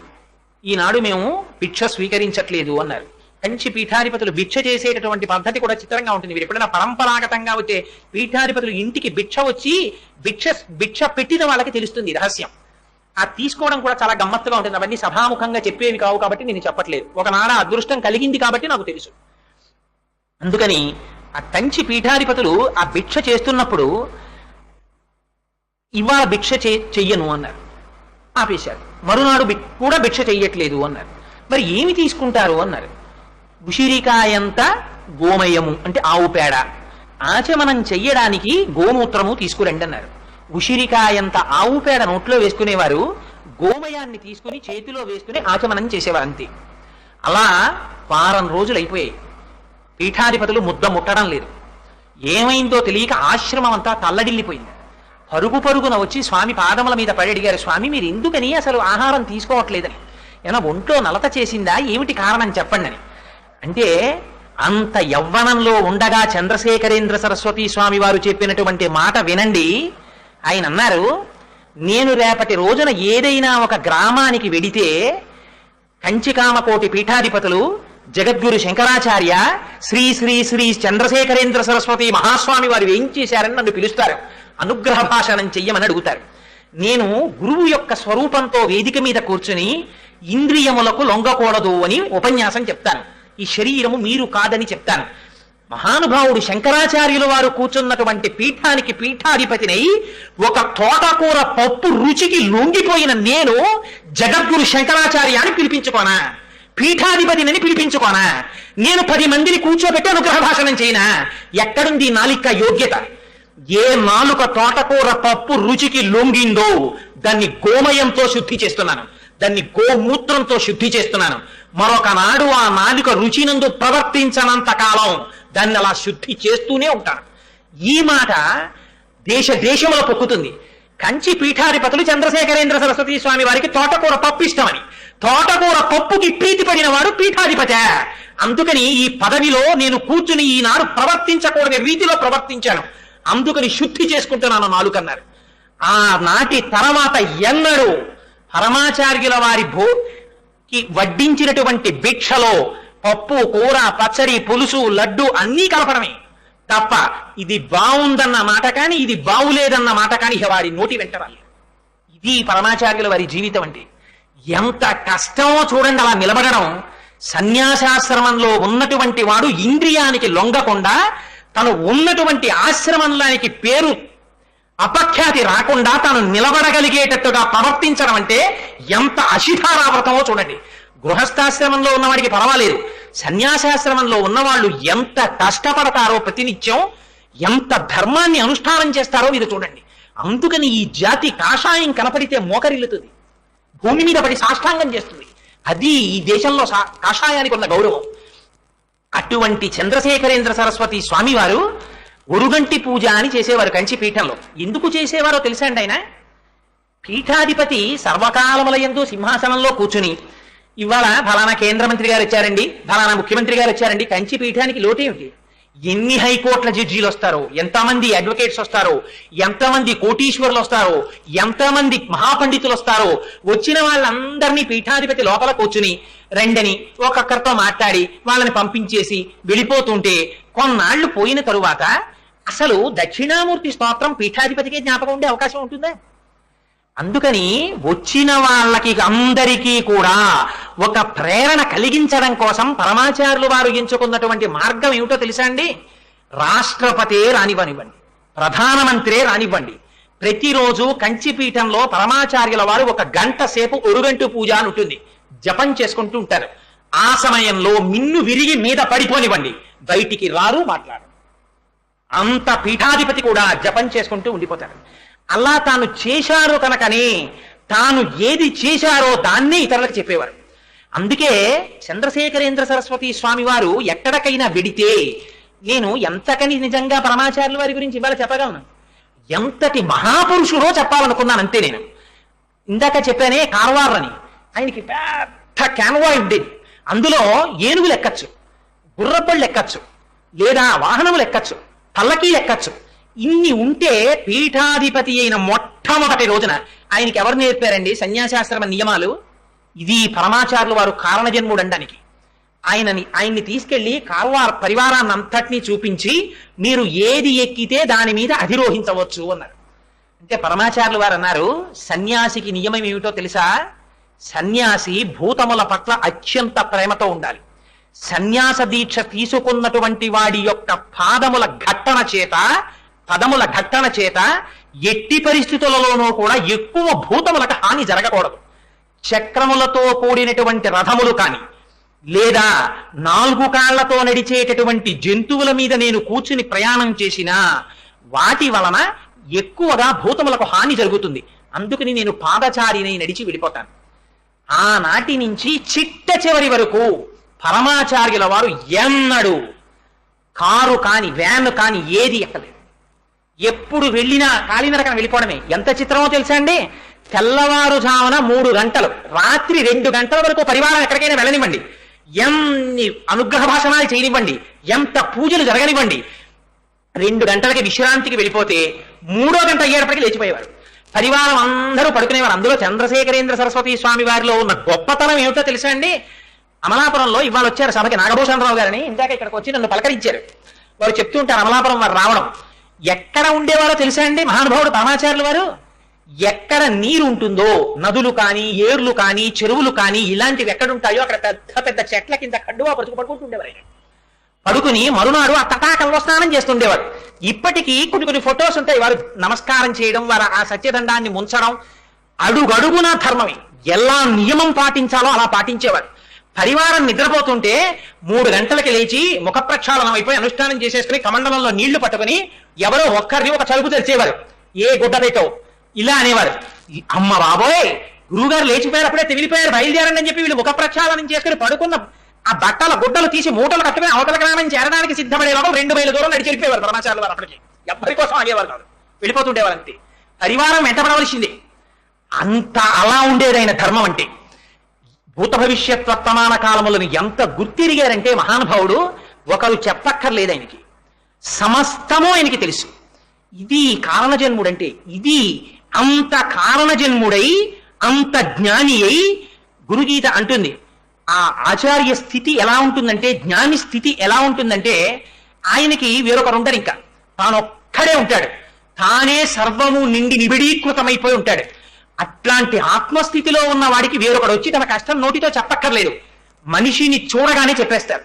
ఇప్పటికీ నాకు అమలాపురం వారు వచ్చినప్పుడు సామూహిక ఉపనయనాలు జరిగినప్పుట ఒక పిల్లవాడు తెలియక చంద్రశేఖర పరమాచార్యుల వారు విడిది చేసినటువంటి పర్ణశాల దగ్గర మెట్ల పక్కన ఒక పిల్లవాడు కూర్చుని ఉంటే పరమాచార్యుల వారు ఆ వటువులందరినీ చూసి సంధ్యావందనం చేసుకోమని చెప్పి కమండలం చేత్తో పట్టుకుని కర్ర చేత్తో పట్టుకుని వడివడిగా నడుచుకుంటూ ఆ పర్ణశాల మెట్ల దాకా వస్తే ఆ పిల్లవాడు గభాలను లేచి నిలబడితే ఇలా చూశారు కంటే ఆ పిల్లవాడి వంక. వాడు మహాపండితుడయ్యాడు. ఇక్కడే ఉన్న నాగభూషణ్ రావు గారి సభలో అమలాపురం దగ్గర ఒక ఆవు మీద చెయ్యి వేశారు. ఆ ఆవు ఉన్నంత కాలం కనకవర్షం కురిసేసింది వాళ్ళ ఇళ్లలో. ఆ ప్రాంతాల్లో ఎక్కడ ఆవుల్ని కొన్నా తీసుకొచ్చి ఆవుతో కలిపి కట్టేవారు చాలా కాలం. మీకు కొన్ని విషయాలు, నేను ఇవాళ అన్ని విషయాలు చెప్పలేను కదా, ఒక్క 2-3 విషయాలు ప్రస్తావన చేస్తాను. ఒకానొక నాడు ఒక మహానుభావుడు ఆలయం నిర్మించి ప్రతిష్ఠ చెయ్యాలి రామచంద్రమూర్తి విగ్రహాన్ని నిర్ణయం తీసుకుని పరమాచార్యుల వారు దగ్గరలో ఉన్నటువంటి ఒక గ్రామంలో విడిది చేశారనేటటువంటి విషయాన్ని తెలుసుకుని గబగబా పరమాచార్యుల వారి దగ్గరికి వెళ్ళారు. ఆ రోజంతా పరమాచార్యులు వారు చాలా హడావిడిగా ఉన్నారు, వారితో మాట్లాడేటటువంటి అదృష్టం కలగలేదు. మరునాడు తీర్థం ఇస్తున్నారు. రోజు చంద్రమౌళీశ్వరారాధన చేసి తీర్థం ఇచ్చేవారు. తీర్థం ఇస్తుంటే ఈయన వెళ్లి తీర్థం కోసం అని చెయ్యి పట్టారు. పరమాచార్యులు వారు ఆ చేతిలో ఉన్న ఉద్ధరిణితో తీర్థం పోసి ఆ ఉద్ధరిని కమండలంలో పెట్టేసి చెయ్యి వెనక్కి పెట్టన్నారు. ప్రతిష్ఠ ఎప్పుడు చేస్తున్నావు అన్నారు. తెల్లబోయాడు ఆయన. మా ఇంట్లో ప్రతిష్ఠ పూర్తయింది స్వామి అన్నాడు. అది సరేనో, రామపాద స్వామి వారికి ఎప్పుడు ప్రతిష్ఠ చేస్తున్నావు అన్నారు. అంటే రామపాద స్వామి వారి ప్రతిష్ఠ ఏమిటి అని జ్ఞాపకానికి వచ్చింది. తన ఊర్లో రామచంద్రమూర్తి విగ్రహాన్ని ప్రతిష్ఠ చేయాలనుకున్నారు. అనుకుని అది ఒక్కసారి స్వామివారికి చెప్దామని వచ్చారు. స్వామి, ఏదో మే 24వ తారీఖుని చేద్దాం అనుకుంటున్నాను అన్నారు. ఆ తేదీ నేను ఖచ్చితంగా చెప్తున్నానో లేదో తెలియదు, నెల మాత్రం ఖచ్చితం. అంటే పరమాచార్యులు వారు అన్నారు, మే 24న అన్నారు. అంటే మే 24న అవుతుంది అనుకుంటున్నావా? అవదు అన్న మాట శ్లాషగా కనపడింది. అందులో కాసేంత పువ్వులు, కిస్మిస్ పళ్ళు, కుంకం తీసి ఆయన చేతిలో పెట్టి విగ్రహం కింద యంత్రానికి బదులుగా వీటిని ఉంచండి అని చెప్పారు. రామపాద స్వామి అని పేరుంచండి దేవాలయానికి అని చెప్పారంతే. ఖచ్చితంగా ఆ తేదీకి కొద్ది రోజుల ముందు జవహర్లాల్ నెహ్రూ గారు శరీరాన్ని విడిచిపెట్టారు. రైళ్లు, బస్సులు అన్నీ ఆగిపోయాయి. వీళ్ళు అనుకున్న ప్రతిష్ఠ ముహూర్తానికి ఈ విద్వాంసుడు ఆ ఊరు చేరలేకపోయారు. ఆగిపోయింది. జూన్లో ప్రతిష్ఠ జరిగింది. చిత్రం ఏమిటో తెలుసా అండి? ఆ దేవాలయం కట్టినటువంటి కొన్ని సంవత్సరముల తరువాత నాగార్జున సాగర్ డ్యాం బద్దలై కొన్ని వందల ఊర్లు ముంచెత్తి ఆ కృష్ణానది వరద ప్రవాహం వచ్చి ఆ ప్రతిష్ఠ చేయబడిన రామచంద్రమూర్తి పాదములను తాకి వెనక్కి వెళ్ళిపోయింది. రామపాద స్వామి అని చెప్పి ఎలా పెట్టారు పేరు? ఎప్పుడో జరగబోయే విపత్తు ఆనాడు రామచంద్రమూర్తి పాదములను తాకినటువంటి కృష్ణ మరికొంచెం పైకి కాని వెడితేట ఇంకొక 1000 ఊళ్ళు మునిగిపోతాయిట. పాదములను తాకి వెనక్కి వెళ్ళిపోవడంలో దివిసీమలో 1000 గ్రామాలు బతికి బట్టకట్టాయి. ఆ పేరు ఎలా ఉంచారు? ఈ మాట ఎలా చెప్పగలిగారు? కమండలంలో తీర్థం తీసి ఇస్తుంటే క్యూలో వచ్చి తీర్థం తీసుకునేవారు పరమాచార్యుల వారి దగ్గర. తీర్థం తీసుకోవడానికి ఒక స్త్రీ వచ్చి చెయ్యి చాపింది. అమ్మ, నీకు అశౌచం ఉంది, వెళ్ళిపో అన్నారు ఆచార్యుల వారు. స్వామి, నాకు అశౌచం లేదు, అశౌచం తీరి నేను తలస్నానం చేసి వారం రోజులైంది, నాకు దయచేసి తీర్థం ఇవ్వండి అంది ఆవిడ. అమ్మ, మరొక్క మారు చెప్తున్నాను, నీకు అశౌచం ఉంది, నువ్వు ఇంటికి వెళ్ళిపో అన్నారు. ఏమి నన్ను ఇలా అన్నారు స్వామి అని బెంగ పెట్టుకుని ఆవిడ ఇంటికి వెళ్ళిపోయింది. ఇంటికి వెళ్ళిపోతే ఊరు వెళ్ళినటువంటి భర్త మరణించారని టెలిగ్రామ్ వచ్చింది ఇంటికి. ఎలా చూడగలరు భూత భవిష్యత్ వర్తమాన కాలములను? ఆ స్త్రీకి తెలియని విషయం పరమాచార్యుల వారికి తెలిసింది. ఇంకా చిత్రమైన విషయం, ఇలా ఎన్నో లీలలు.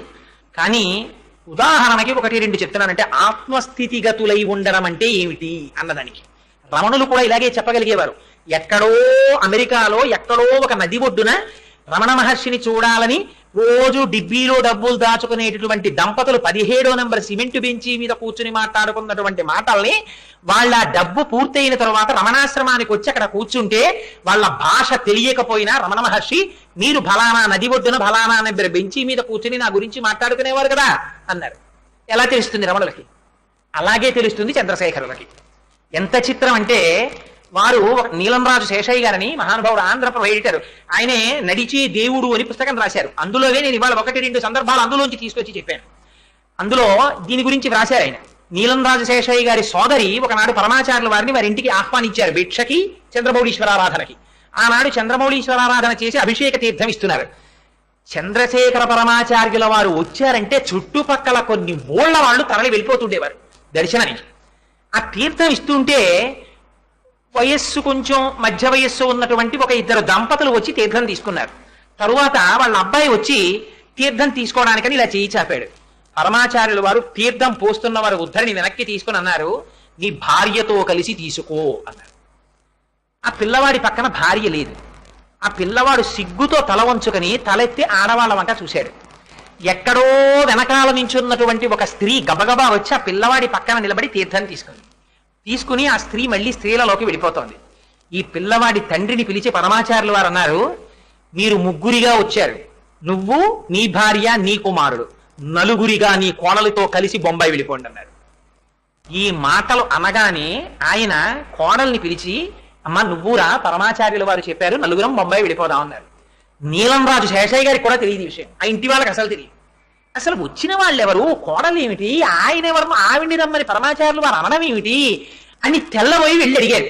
అడిగితే అప్పుడు ఆయన చెప్పాడు, పీటల మీదే వరకట్నం గురించి మాకు దెబ్బలాట్లు వచ్చాయి, మా కోడల్ని ఏలుకోలేదు, ఆ పిల్ల 3 ఏళ్ల నుంచి పుట్టింట్లో ఉంది, మాకు ఉత్తర ప్రత్యుత్తరాలు లేవు, ఆ పిల్ల ఎక్కడుందో కూడా మాకు తెలియదు. 3 ఏళ్ల తర్వాత మేము ఏదో మా బంధువుల ఇంటికి వచ్చాం, పరమాచార్యులు వారు వస్తున్నారని తీర్థం తీసుకోవడానికి రాత్రి కారు వేసుకుని ఇక్కడికి వచ్చాం. ఈ పిల్ల తల్లి, ఈ పిల్ల కాపరం బాగుపడుతుందేమో పరమాచార్యులు వారికి చెప్పుకుందామని ఆ పిల్లని తీసుకుని ఆవిడ వచ్చింది, వీళ్ళు వస్తున్నారని ఆవిడికి తెలియదు. ఆ పిల్ల తల్లి పిల్లని తీసుకుని వచ్చింది, వీళ్ళు వచ్చారు. అక్కడ వీళ్ళు ఒండరులు చూసుకున్నారు, మాటలు లేవు, మాట్లాడుకోలేదు. ఇది పరమాచార్యుల వారికి ఎలా తెలిసింది? ఆ తల్లి సంకల్పం చేసింది పరమాచార్యుల వారికి చెప్పుకుందామని, ఆయన నోటి వెంట వచ్చిన మాట కాపరాన్ని దిద్దేసింది. నేను చీరలు కూడా తెచ్చుకోలేదు అంది కోడలు. అమ్మ నీకు బొంబాయిలో కొంటాం, ఇది పరమాచార్యుల వారి ఆజ్ఞ, నువ్వు ఇంకా ఇంటికి వెళ్ళడానికి వీల్లేదు, మాతో వచ్చేసేయి, బొంబాయి తీసుకెళ్ళిపోతామని తీసుకెళ్ళిపోయారు. వెళ్ళిపోయింది బొంబాయి హాయిగా. ఇలా పరమాచార్యుల వారి జీవితంలో ఎన్ని సంఘటనలు, ఎన్ని సందర్భాలు. ఆశ్చర్యకరమైన విషయం ఏమిటో తెలుసా అండి? కేవల పీఠాధిపత్యం కాదు, వారు చేసినటువంటి అనుగ్రహ భాషణాలు, వారు మాట్లాడిన ఒక్కొక్క మాట ఈ దేశంలో కొన్ని కోట్ల మందిని మార్చాయి. అది గురువు అంటే. గురువు అంటే నేను ఆ మాట ఇంత పరమ పవిత్రమైన వేదిక మించి అనొచ్చో అనకూడదు, ఎందుకు వచ్చిందానని అనను, కానీ కొన్ని కోట్ల మందిని మార్చగలిగినటువంటి వాడు గురువు. పరమాచార్యుల వారు వేదిక మీద వెళ్ళి కూర్చుంటే ఒక ఊర్లో కొన్ని వేల మంది వచ్చి 100 రూపాయల నోట్ల కట్టల దగ్గర నుంచి, బంగారపు గొలుసుల దగ్గర నుంచి, బంగారు కంచి పీఠాధిపత్యం అంటే ఏమిటో తెలుసా అండి? అమ్మవారికి అభిషేకం చేసి పీఠాధిపతులు పైకి చూశారు. చూసి, అయ్యో ఈ అమ్మవారి గుడిపైన ఉన్న కలశాలకి బంగారు పూత పూస్తే ఎంత బాగుంటుందో, అంత బంగారం రావద్దు అన్నారంతే. ఆలయంలో ఉన్న ఆడవాళ్ళందరూ భర్తల వంక చూశారు. భర్తలు వెంటనే చేతి ఉంగరాలు తీసేశారు. ఆడవాళ్ళు ఒకరు గాజు తీసి అక్కడ పెట్టేశారు, ఒకరు మెళ్ళో గొలుసు తీసి అక్కడ పెట్టేశారు. క్షణాల మీద 10 కిలోల బంగారం అయిపోయింది. ఆ మరునాడు బంగారం కలశాలకి పోతైపోయింది. ఇలా సంకల్పం చెయ్యడమే, నోటి వెంట మాట అనడమే, మళ్ళీ అంతేలా దానం చేసేసేవారు. సంఘం ఉండేది కాదు అసలు పరమాచార్యుల వారికి. వారు వచ్చి కూర్చుంటే వేదిక నిండిపోయింది బంగారంతో, సొమ్ము కట్టలతోటి నిండిపోతే పరమాచార్యుల వారు వీటన్నిటి వంక చూసి అన్నారు, నేను మీలో ఎవ్వరినైనా 1 రూపాయి తెచ్చి నాకు ఇమ్మని అడిగానా? అడగలేదు. కానీ పేద సన్యాసి కోసం మీ అందరూ ఇన్ని కానుకలు తెచ్చి నాకు ఇచ్చారు. నేను నోరు తెరిచి మిమ్మల్ని అడుగుతాను, నాకు ఒక్కటి ఇవ్వగలరా మీలో ఉన్న ప్రతివారు అని అడిగారు. ఏం కావాలి స్వామి అన్నారు. మీ అందరికీ రోజుకి 24 గంటల సమయం ఉంది కదా, ఈ పేద సన్యాసికి 2 నిమిషములు దానం చెయ్యగల. ఆసనములలోంచి లేచి నిలబడి, మాకు ఉన్న ప్రతి రోజులో 2 నిమిషములు చంద్రశేఖర పరమాచార్యుల వారికి ధారపోసేస్తున్నాం అని నాకు దానం చేయండి అన్నారు. అందరూ లేచి 2 నిమిషములు పరమాచార్యుల వారికి దానం చేస్తున్నాం అన్నారు. ఇప్పుడు మీది కాదు కదా 2 నిమిషాలు, నాది, అందుకని నేను చెప్పినట్టు మీరు వినియోగించండి. 2 నిమిషములు ప్రతిరోజు భగవన్నామము చెప్పుటకు తప్ప వేరొక దానికి ఉపయోగించకండి. మీరు ప్రయాణంలో ఉండండి, కూర్చోండి, నించోండి, ఏం చేస్తూ ఉండండి, ఒక్కసారి వాచి చూడండి. 10:10 అయింది, 10:12 వరకు ఇవాళ 2 నిమిషాలు నేను చేసిన దానపు సమయాన్ని పరమాచార్యులు వారు చెప్పిన ప్రయోజనానికి వాడుతున్నాను అని 2 నిమిషాలు భగవన్నామం తప్ప వేరొకటి ఉండకూడదు. అది మీ ఇష్టం, ఏ స్వరూపం కానివ్వండి, ఏ నామం కానివ్వండి. There were no controversies. పరమాచార్యుల వారు ఎప్పుడూ కాంట్రవర్సీస్లోకి వెళ్ళలేదు. భగవన్నామని చెప్పుకోండి. ఎన్ని కోట్ల మంది ఈ జాతిలో ఉద్ధరింపబడిపోయి ఉంటారండి ఆ మాటకి. ఎంతమందిని రోజుకి 2 నిమిషాలు భగవన్నామానికి పరమాచార్యులు వారు వెచ్చింపచేశారు. ఇది గురువుల యొక్క స్థితి అంటే, ఇది కాషాయం అంటే. ఇలా పరమాచార్యుల వారు ఎంతమందిని ఉద్ధరించారో మహానుభావుడు. పెళ్లిళ్ళ దగ్గర నుంచి, ఐశ్వర్యం దగ్గర నుంచి, జ్ఞానబోధ దగ్గర నుంచి, సన్యాస దీక్షల దగ్గర నుంచి ఎంతమందికి ఇన్ని ఇచ్చారో. అశిధారావ్రతంగా తన సన్యాస ధర్మాన్ని తాను నిర్వర్తిస్తూ పీఠాధిపత్యాన్ని అంత జాగ్రత్తగా కాపాడుతూ 100 సంవత్సరముల వరకు శతాయుష్కులై పీఠాధిపత్యం అవిచ్ఛిన్నంగా పరంపరాగతంగా కొనసాగాలి కనుక జయేంద్ర సరస్వతి స్వామి వారిని శిష్యుడిగా స్వీకరించి, విజయేంద్ర సరస్వతి స్వామి వారిని శిష్యుడిగా స్వీకరించి, నడిచే దేవుడని పేర్గాంచి ఒకే సమయంలో భారతదేశంలో, దక్షిణ భారతదేశంలో, అందులో మనకి విచిత్రం ఏమిటో తెలుసా అండి? అయోధ్య, మధుర, మాయా, కాశీ, కాంచి, అవంతిక, పురి, ద్వారవతీ చైవ సప్తైతే మోక్షదాయక అని 7 మోక్షపురాలు. అందులో 6 ఉత్తర భారతదేశంలో ఉంటే దక్షిణ భారతదేశంలో ఉన్నది ఒక్క కంచి పట్టణమే. అటువంటి కంచి పట్టణంలో ఉన్నటువంటి పీఠానికి ఆధిపత్యం వహించినటువంటి పరమాచార్యుల వారు ఎన్నడూ కూడా 100 సంవత్సరముల జీవితంలో ఒక్క క్షణంలో కూడా తన ధర్మాన్ని అతిక్రమించి ప్రవర్తించాల. తాను సన్యాసిగా ఉన్నారు కనుక సన్యాసి ధర్మాన్నే పాటించేవారు. తప్పితే నిన్ను విరిగి మీద పడిపోనివ్వండి. వైద్యులు వచ్చి చూశారు ఆయన శరీరాన్ని. చూసి అంతా చెక్ చేసిన తరువాత ఆ పీఠం వారి వంక చూసి చెప్పబోతుంటే పరమాచార్యులు వారు అన్నారు, మీరేం చెప్పబోతున్నారో నేను చెప్తాను, నన్ను ఒక 5 నిమిషాలు మాట్లాడినివ్వండి అన్నారు. ఏమిటి స్వామి అన్నారు. నా 2 ఊపిరితిత్తులలో ఒక ఊపిరితిత్తి చెడిపోయింది. నాకు లోపల పెద్ద అల్సర్ పుండు పుట్టింది. నేను వేళపట్టున తినను, వేళపట్టున నిద్రపోను. అందుకని నాకు పుండు పుట్టింది. నేను అన్ని రకములైన ఆహార పదార్థములు తినడాన్ని నా శరీరము అంగీకరించదు. వీటితో పాటుగా లోపల ఉండేటటువంటి ప్రేగులు అపారమైన ఆకలి వేసినప్పుడు ఆహారము తిననటువంటి కారణం చేత మడతలు పడిపోయాయి. ఈ మడతలు పడిపోయినటువంటి కారణం చేత నా ఉదరపు గోడలలో పోట్లు వస్తూ ఉంటాయి. అందుకని మీరు నేను వేళపట్టున ఆహారం తినాలని, ఎక్కువ విశ్రాంతి తీసుకోవాలని, ఎక్కువ తిరగకూడదని నాకు చెప్పబోతున్నారు. కానీ అలా చెప్పడానికని ప్రయత్నం చేస్తున్నటువంటి మీకు నా ధన్యవాదాలు.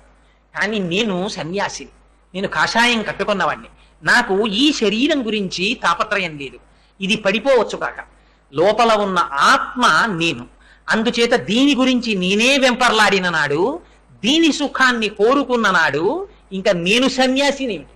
దీని సుఖంతో నాకు ప్రమేయం లేదు. అందుచేత మీరు చెప్పిన నియమాలు నాకు వర్తించవు. వేళపట్టున నిద్రపోవడం, ఎక్కువ నిద్రపోతూ ఉండడం, తక్కువ మంచి ఆహారం తీసుకోవడం, మందులు వేసుకోవడం, వీటితో నాకు నిమిత్తం లేదు. చిత్రం ఏమిటో తెలుసా అండి? పరమాచార్యులు వారు మా ఇంటికి భిక్షకొస్తే బాగుండు అనుకునేవాటి ఒక పండితుడు పాపం.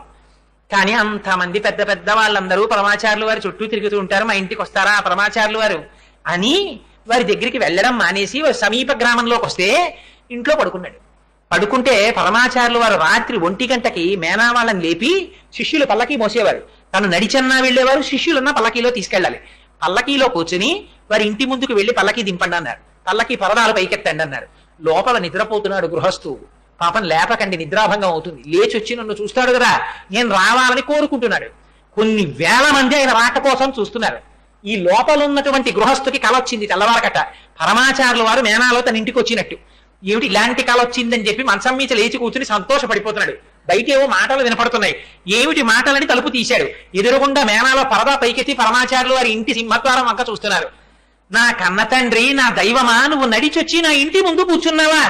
లోపలికి రాకుండా పిలిస్తే తప్ప రాకూడదని సన్యాసికి నియమం ఉందని పీఠాధిపతివని అలా ఉండిపోయావా తండ్రి అని వచ్చి సాష్టాంగదండ ప్రణామం చేసి కన్నులు పెట్టే నీవు కచ్చారైన. ఇది పరమాచార్యుల వారి అనుగ్రహం అంటే. ఎందరికి స్వప్నములలో సాక్షాత్కరించారో, ఎందరిని ఉద్ధరించారో మహానుభావుడు.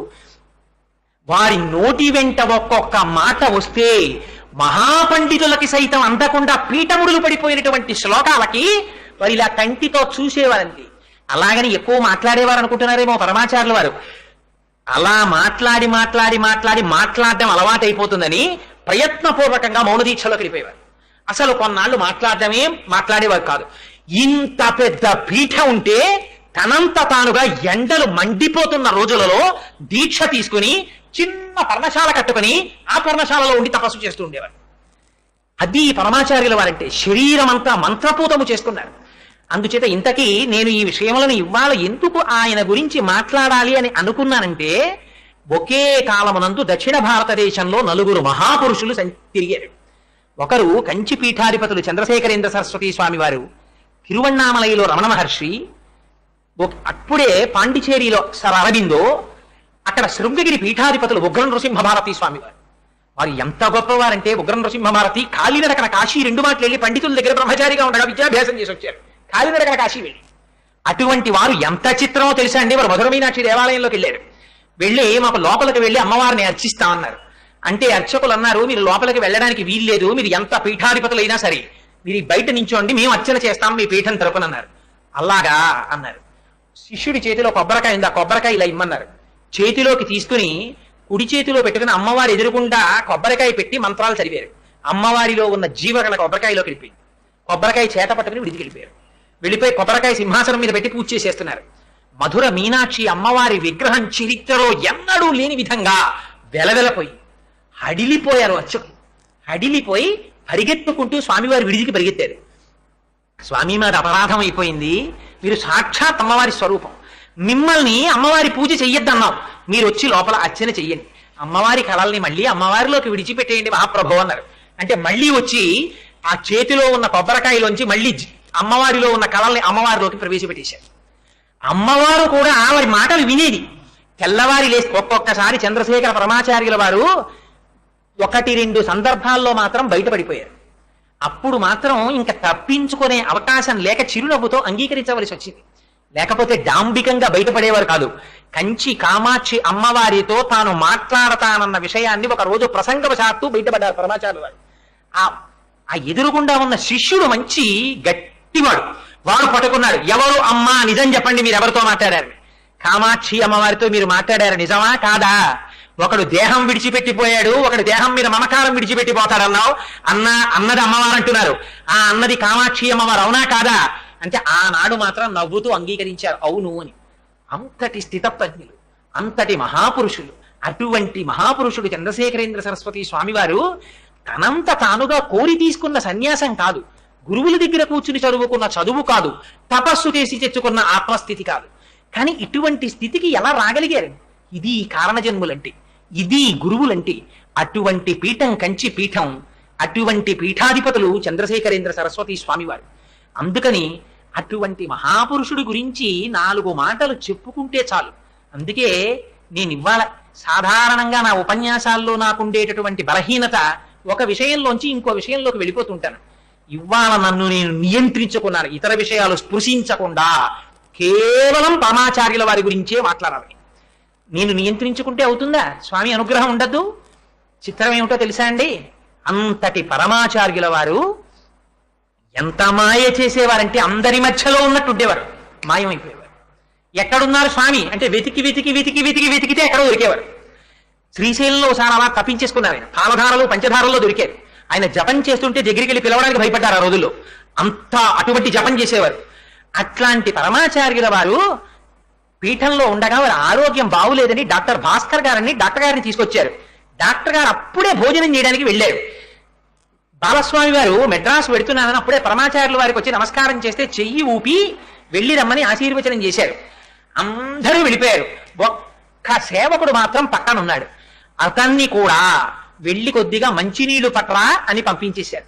ఆ సేవకుడు కూడా బయటికి వెళ్ళిపోయాడు. ఒక్కరే లోపల ఉన్నారు. ఎంత రహస్యం అంటే మళ్ళీ లోపలికి వచ్చేటప్పటికి పరమాచార్యుల వారి శరీరం ఒక్కటే, వారు వెళ్ళిపోయారు. ఆ వెళ్ళిపోయే రోజున మాత్రం తన తల్లి గారి చిత్రపటాన్ని తీసుకురమ్మని అడిగారు మహాలక్ష్మమ్మ వారిని. అమ్మగారి చిత్రపటాన్ని తీసుకొచ్చి అక్కడ పెట్టండి అన్నారు. అక్కడ పెడితే అమ్మగారి యొక్క చిత్రపటం వంక అదే పనిగా చూశారు. ఎంత సన్యసించనివ్వండి, ఎంత మహాత్ముడు కానివ్వండి, ఈ జాతికి ఉన్న లక్షణం ఏమిటో తెలుసా అండి? అమ్మ పేరు చెప్తే మోకరిల్లేదు. చంద్రశేఖరేంద్ర సరస్వతి స్వామి వారి అంతటి వారు ఒకనాడు పండిత పరిషత్తులో ఉండగా పోస్ట్ మ్యాన్ టెలిగ్రామ్ పట్టుకొచ్చాడు. పట్టుకొస్తే ఏమిటా టెలిగ్రామ్ అని అడిగారు. అడిగితే ఆ టెలిగ్రామ్ విప్పి చదివారు. మా అమ్మగారు మరణించారన్న శోకము ప్రకటించకూడదు కనుక ఎంత గంభీరంగా అడిగారంటే, సన్యాసి తల్లి మరణిస్తే సన్యాసి ఏం చెయ్యాలో పండితులారా చెప్పండి అన్నారు. అందరికీ అర్థమైంది పరమాచార్యులు వారి తల్లి శరీరం విడిచిపెట్టారని. చెప్పారు. వెంటనే జలపాతం కింద స్నానం చేయడానికి వెళ్ళారు. వెళితే శిష్యులందరూ కూడా వెళ్ళి స్నానం చేశారు. ఏమిటి? ఆత్మస్థితిగతులై సన్యసించి పునర్జన్మని పొందినటువంటి పరమాచార్యుల వారు అమ్మగారి శరీరం విడిచిపెట్టారని తెలిస్తే అంత విచలితులయ్యారు. చిట్ట చివర తాను శరీరం విడిచిపెట్టే రోజున అమ్మగారి చిత్రపటాన్ని తెచ్చుకొని తదేకంగా చూశారు. ఎవ్వరూ పక్కన లేకుండా. స్వామి వివేకానందుడు కూడా అంతే కదండి, అంత రహస్యంగానే విడిచిపెట్టారు. ఆఖరికి పంచాంగం తెప్పించుకొని దాని కింద తిథి ముహూర్తాన్ని కూడా అండర్లైన్ చేసి పక్కన ఎవ్వరూ లేకుండా చూసి కపాల భేదనం చేసుకుని ఆ పునరావృత్తి రహిత శాశ్వత శివ సాయుధ్య స్థితిని పొందేశారు.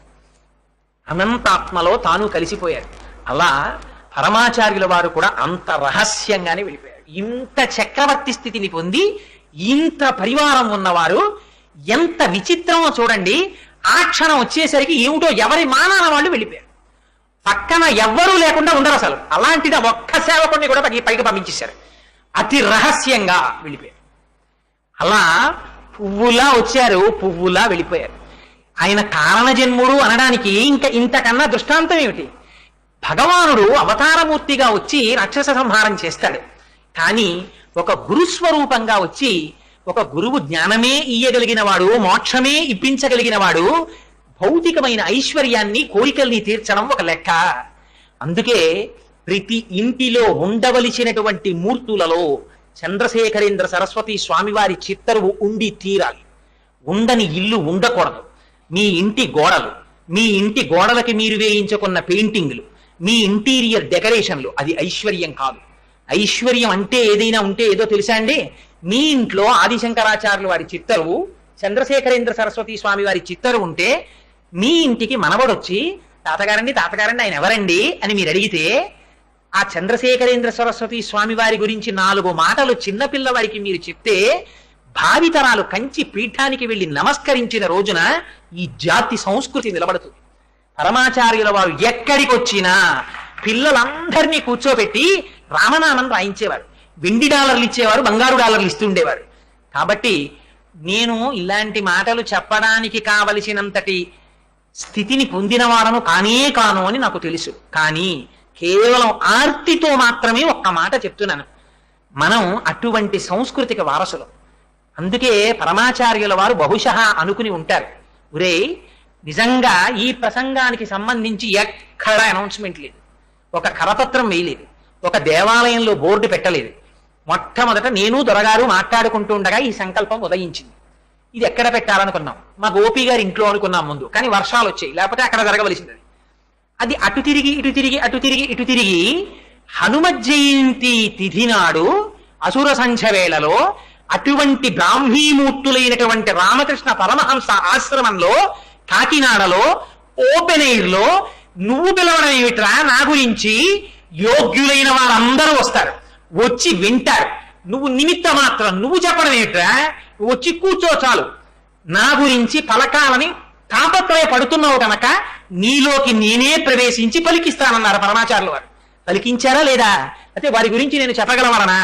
అందుకని నేను అంత గొప్పవాడను కాకపోయినా ఒక్క మాట, ఇది మీ అందరి దగ్గర నేను కోరుకునేటటువంటి ఒక గొప్ప కోరిక అనుకోండి, మీ ఇంటికి వచ్చి నేను అర్థించినటువంటి అభ్యర్థన అనుకోండి. ప్రతి ఇంటిలో ఇంటీరియర్ డెకరేషన్ లో మీరు పెట్టుకునే అన్నిటితో పాటు మరిచిపోకుండా ఒక శంకర భగవత్పాదుల్ని, ఒక చంద్రశేఖరేంద్ర సరస్వతిని, ఒక రామకృష్ణ పరమహంసని, ఒక వివేకానందుణ్ణి, ఇటువంటి వారిని మర్చిపోకండి. ఒక్క 6 ఫోటోలు మీరు ఇంట్లో పెట్టండి, వాళ్ళ పని వాళ్ళు చేసేస్తారు. మీరేం చెయ్యక్కర్లేదు. ఒకనాడు మీ అబ్బాయి అడుగుతాడు, ఒకనాడు మీ మనవడు అడుగుతాడు, ఒకనాడు మీ ఇంట్లో పనిచేసే పని మనిషి కూతురు అడుగుతుంది, ఎవరండి వాళ్ళు? రోజు అయ్యగారు స్నానం చేసి అక్కడ నమస్కారం పెట్టారు, ఎవరండి అంటుంది.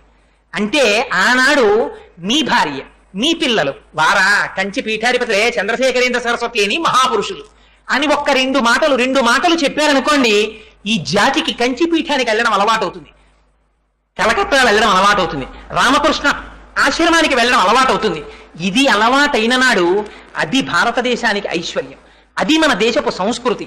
మన దేశపు సంస్కృతి బాహ్యమునందు ఐశ్వర్యము కాదు.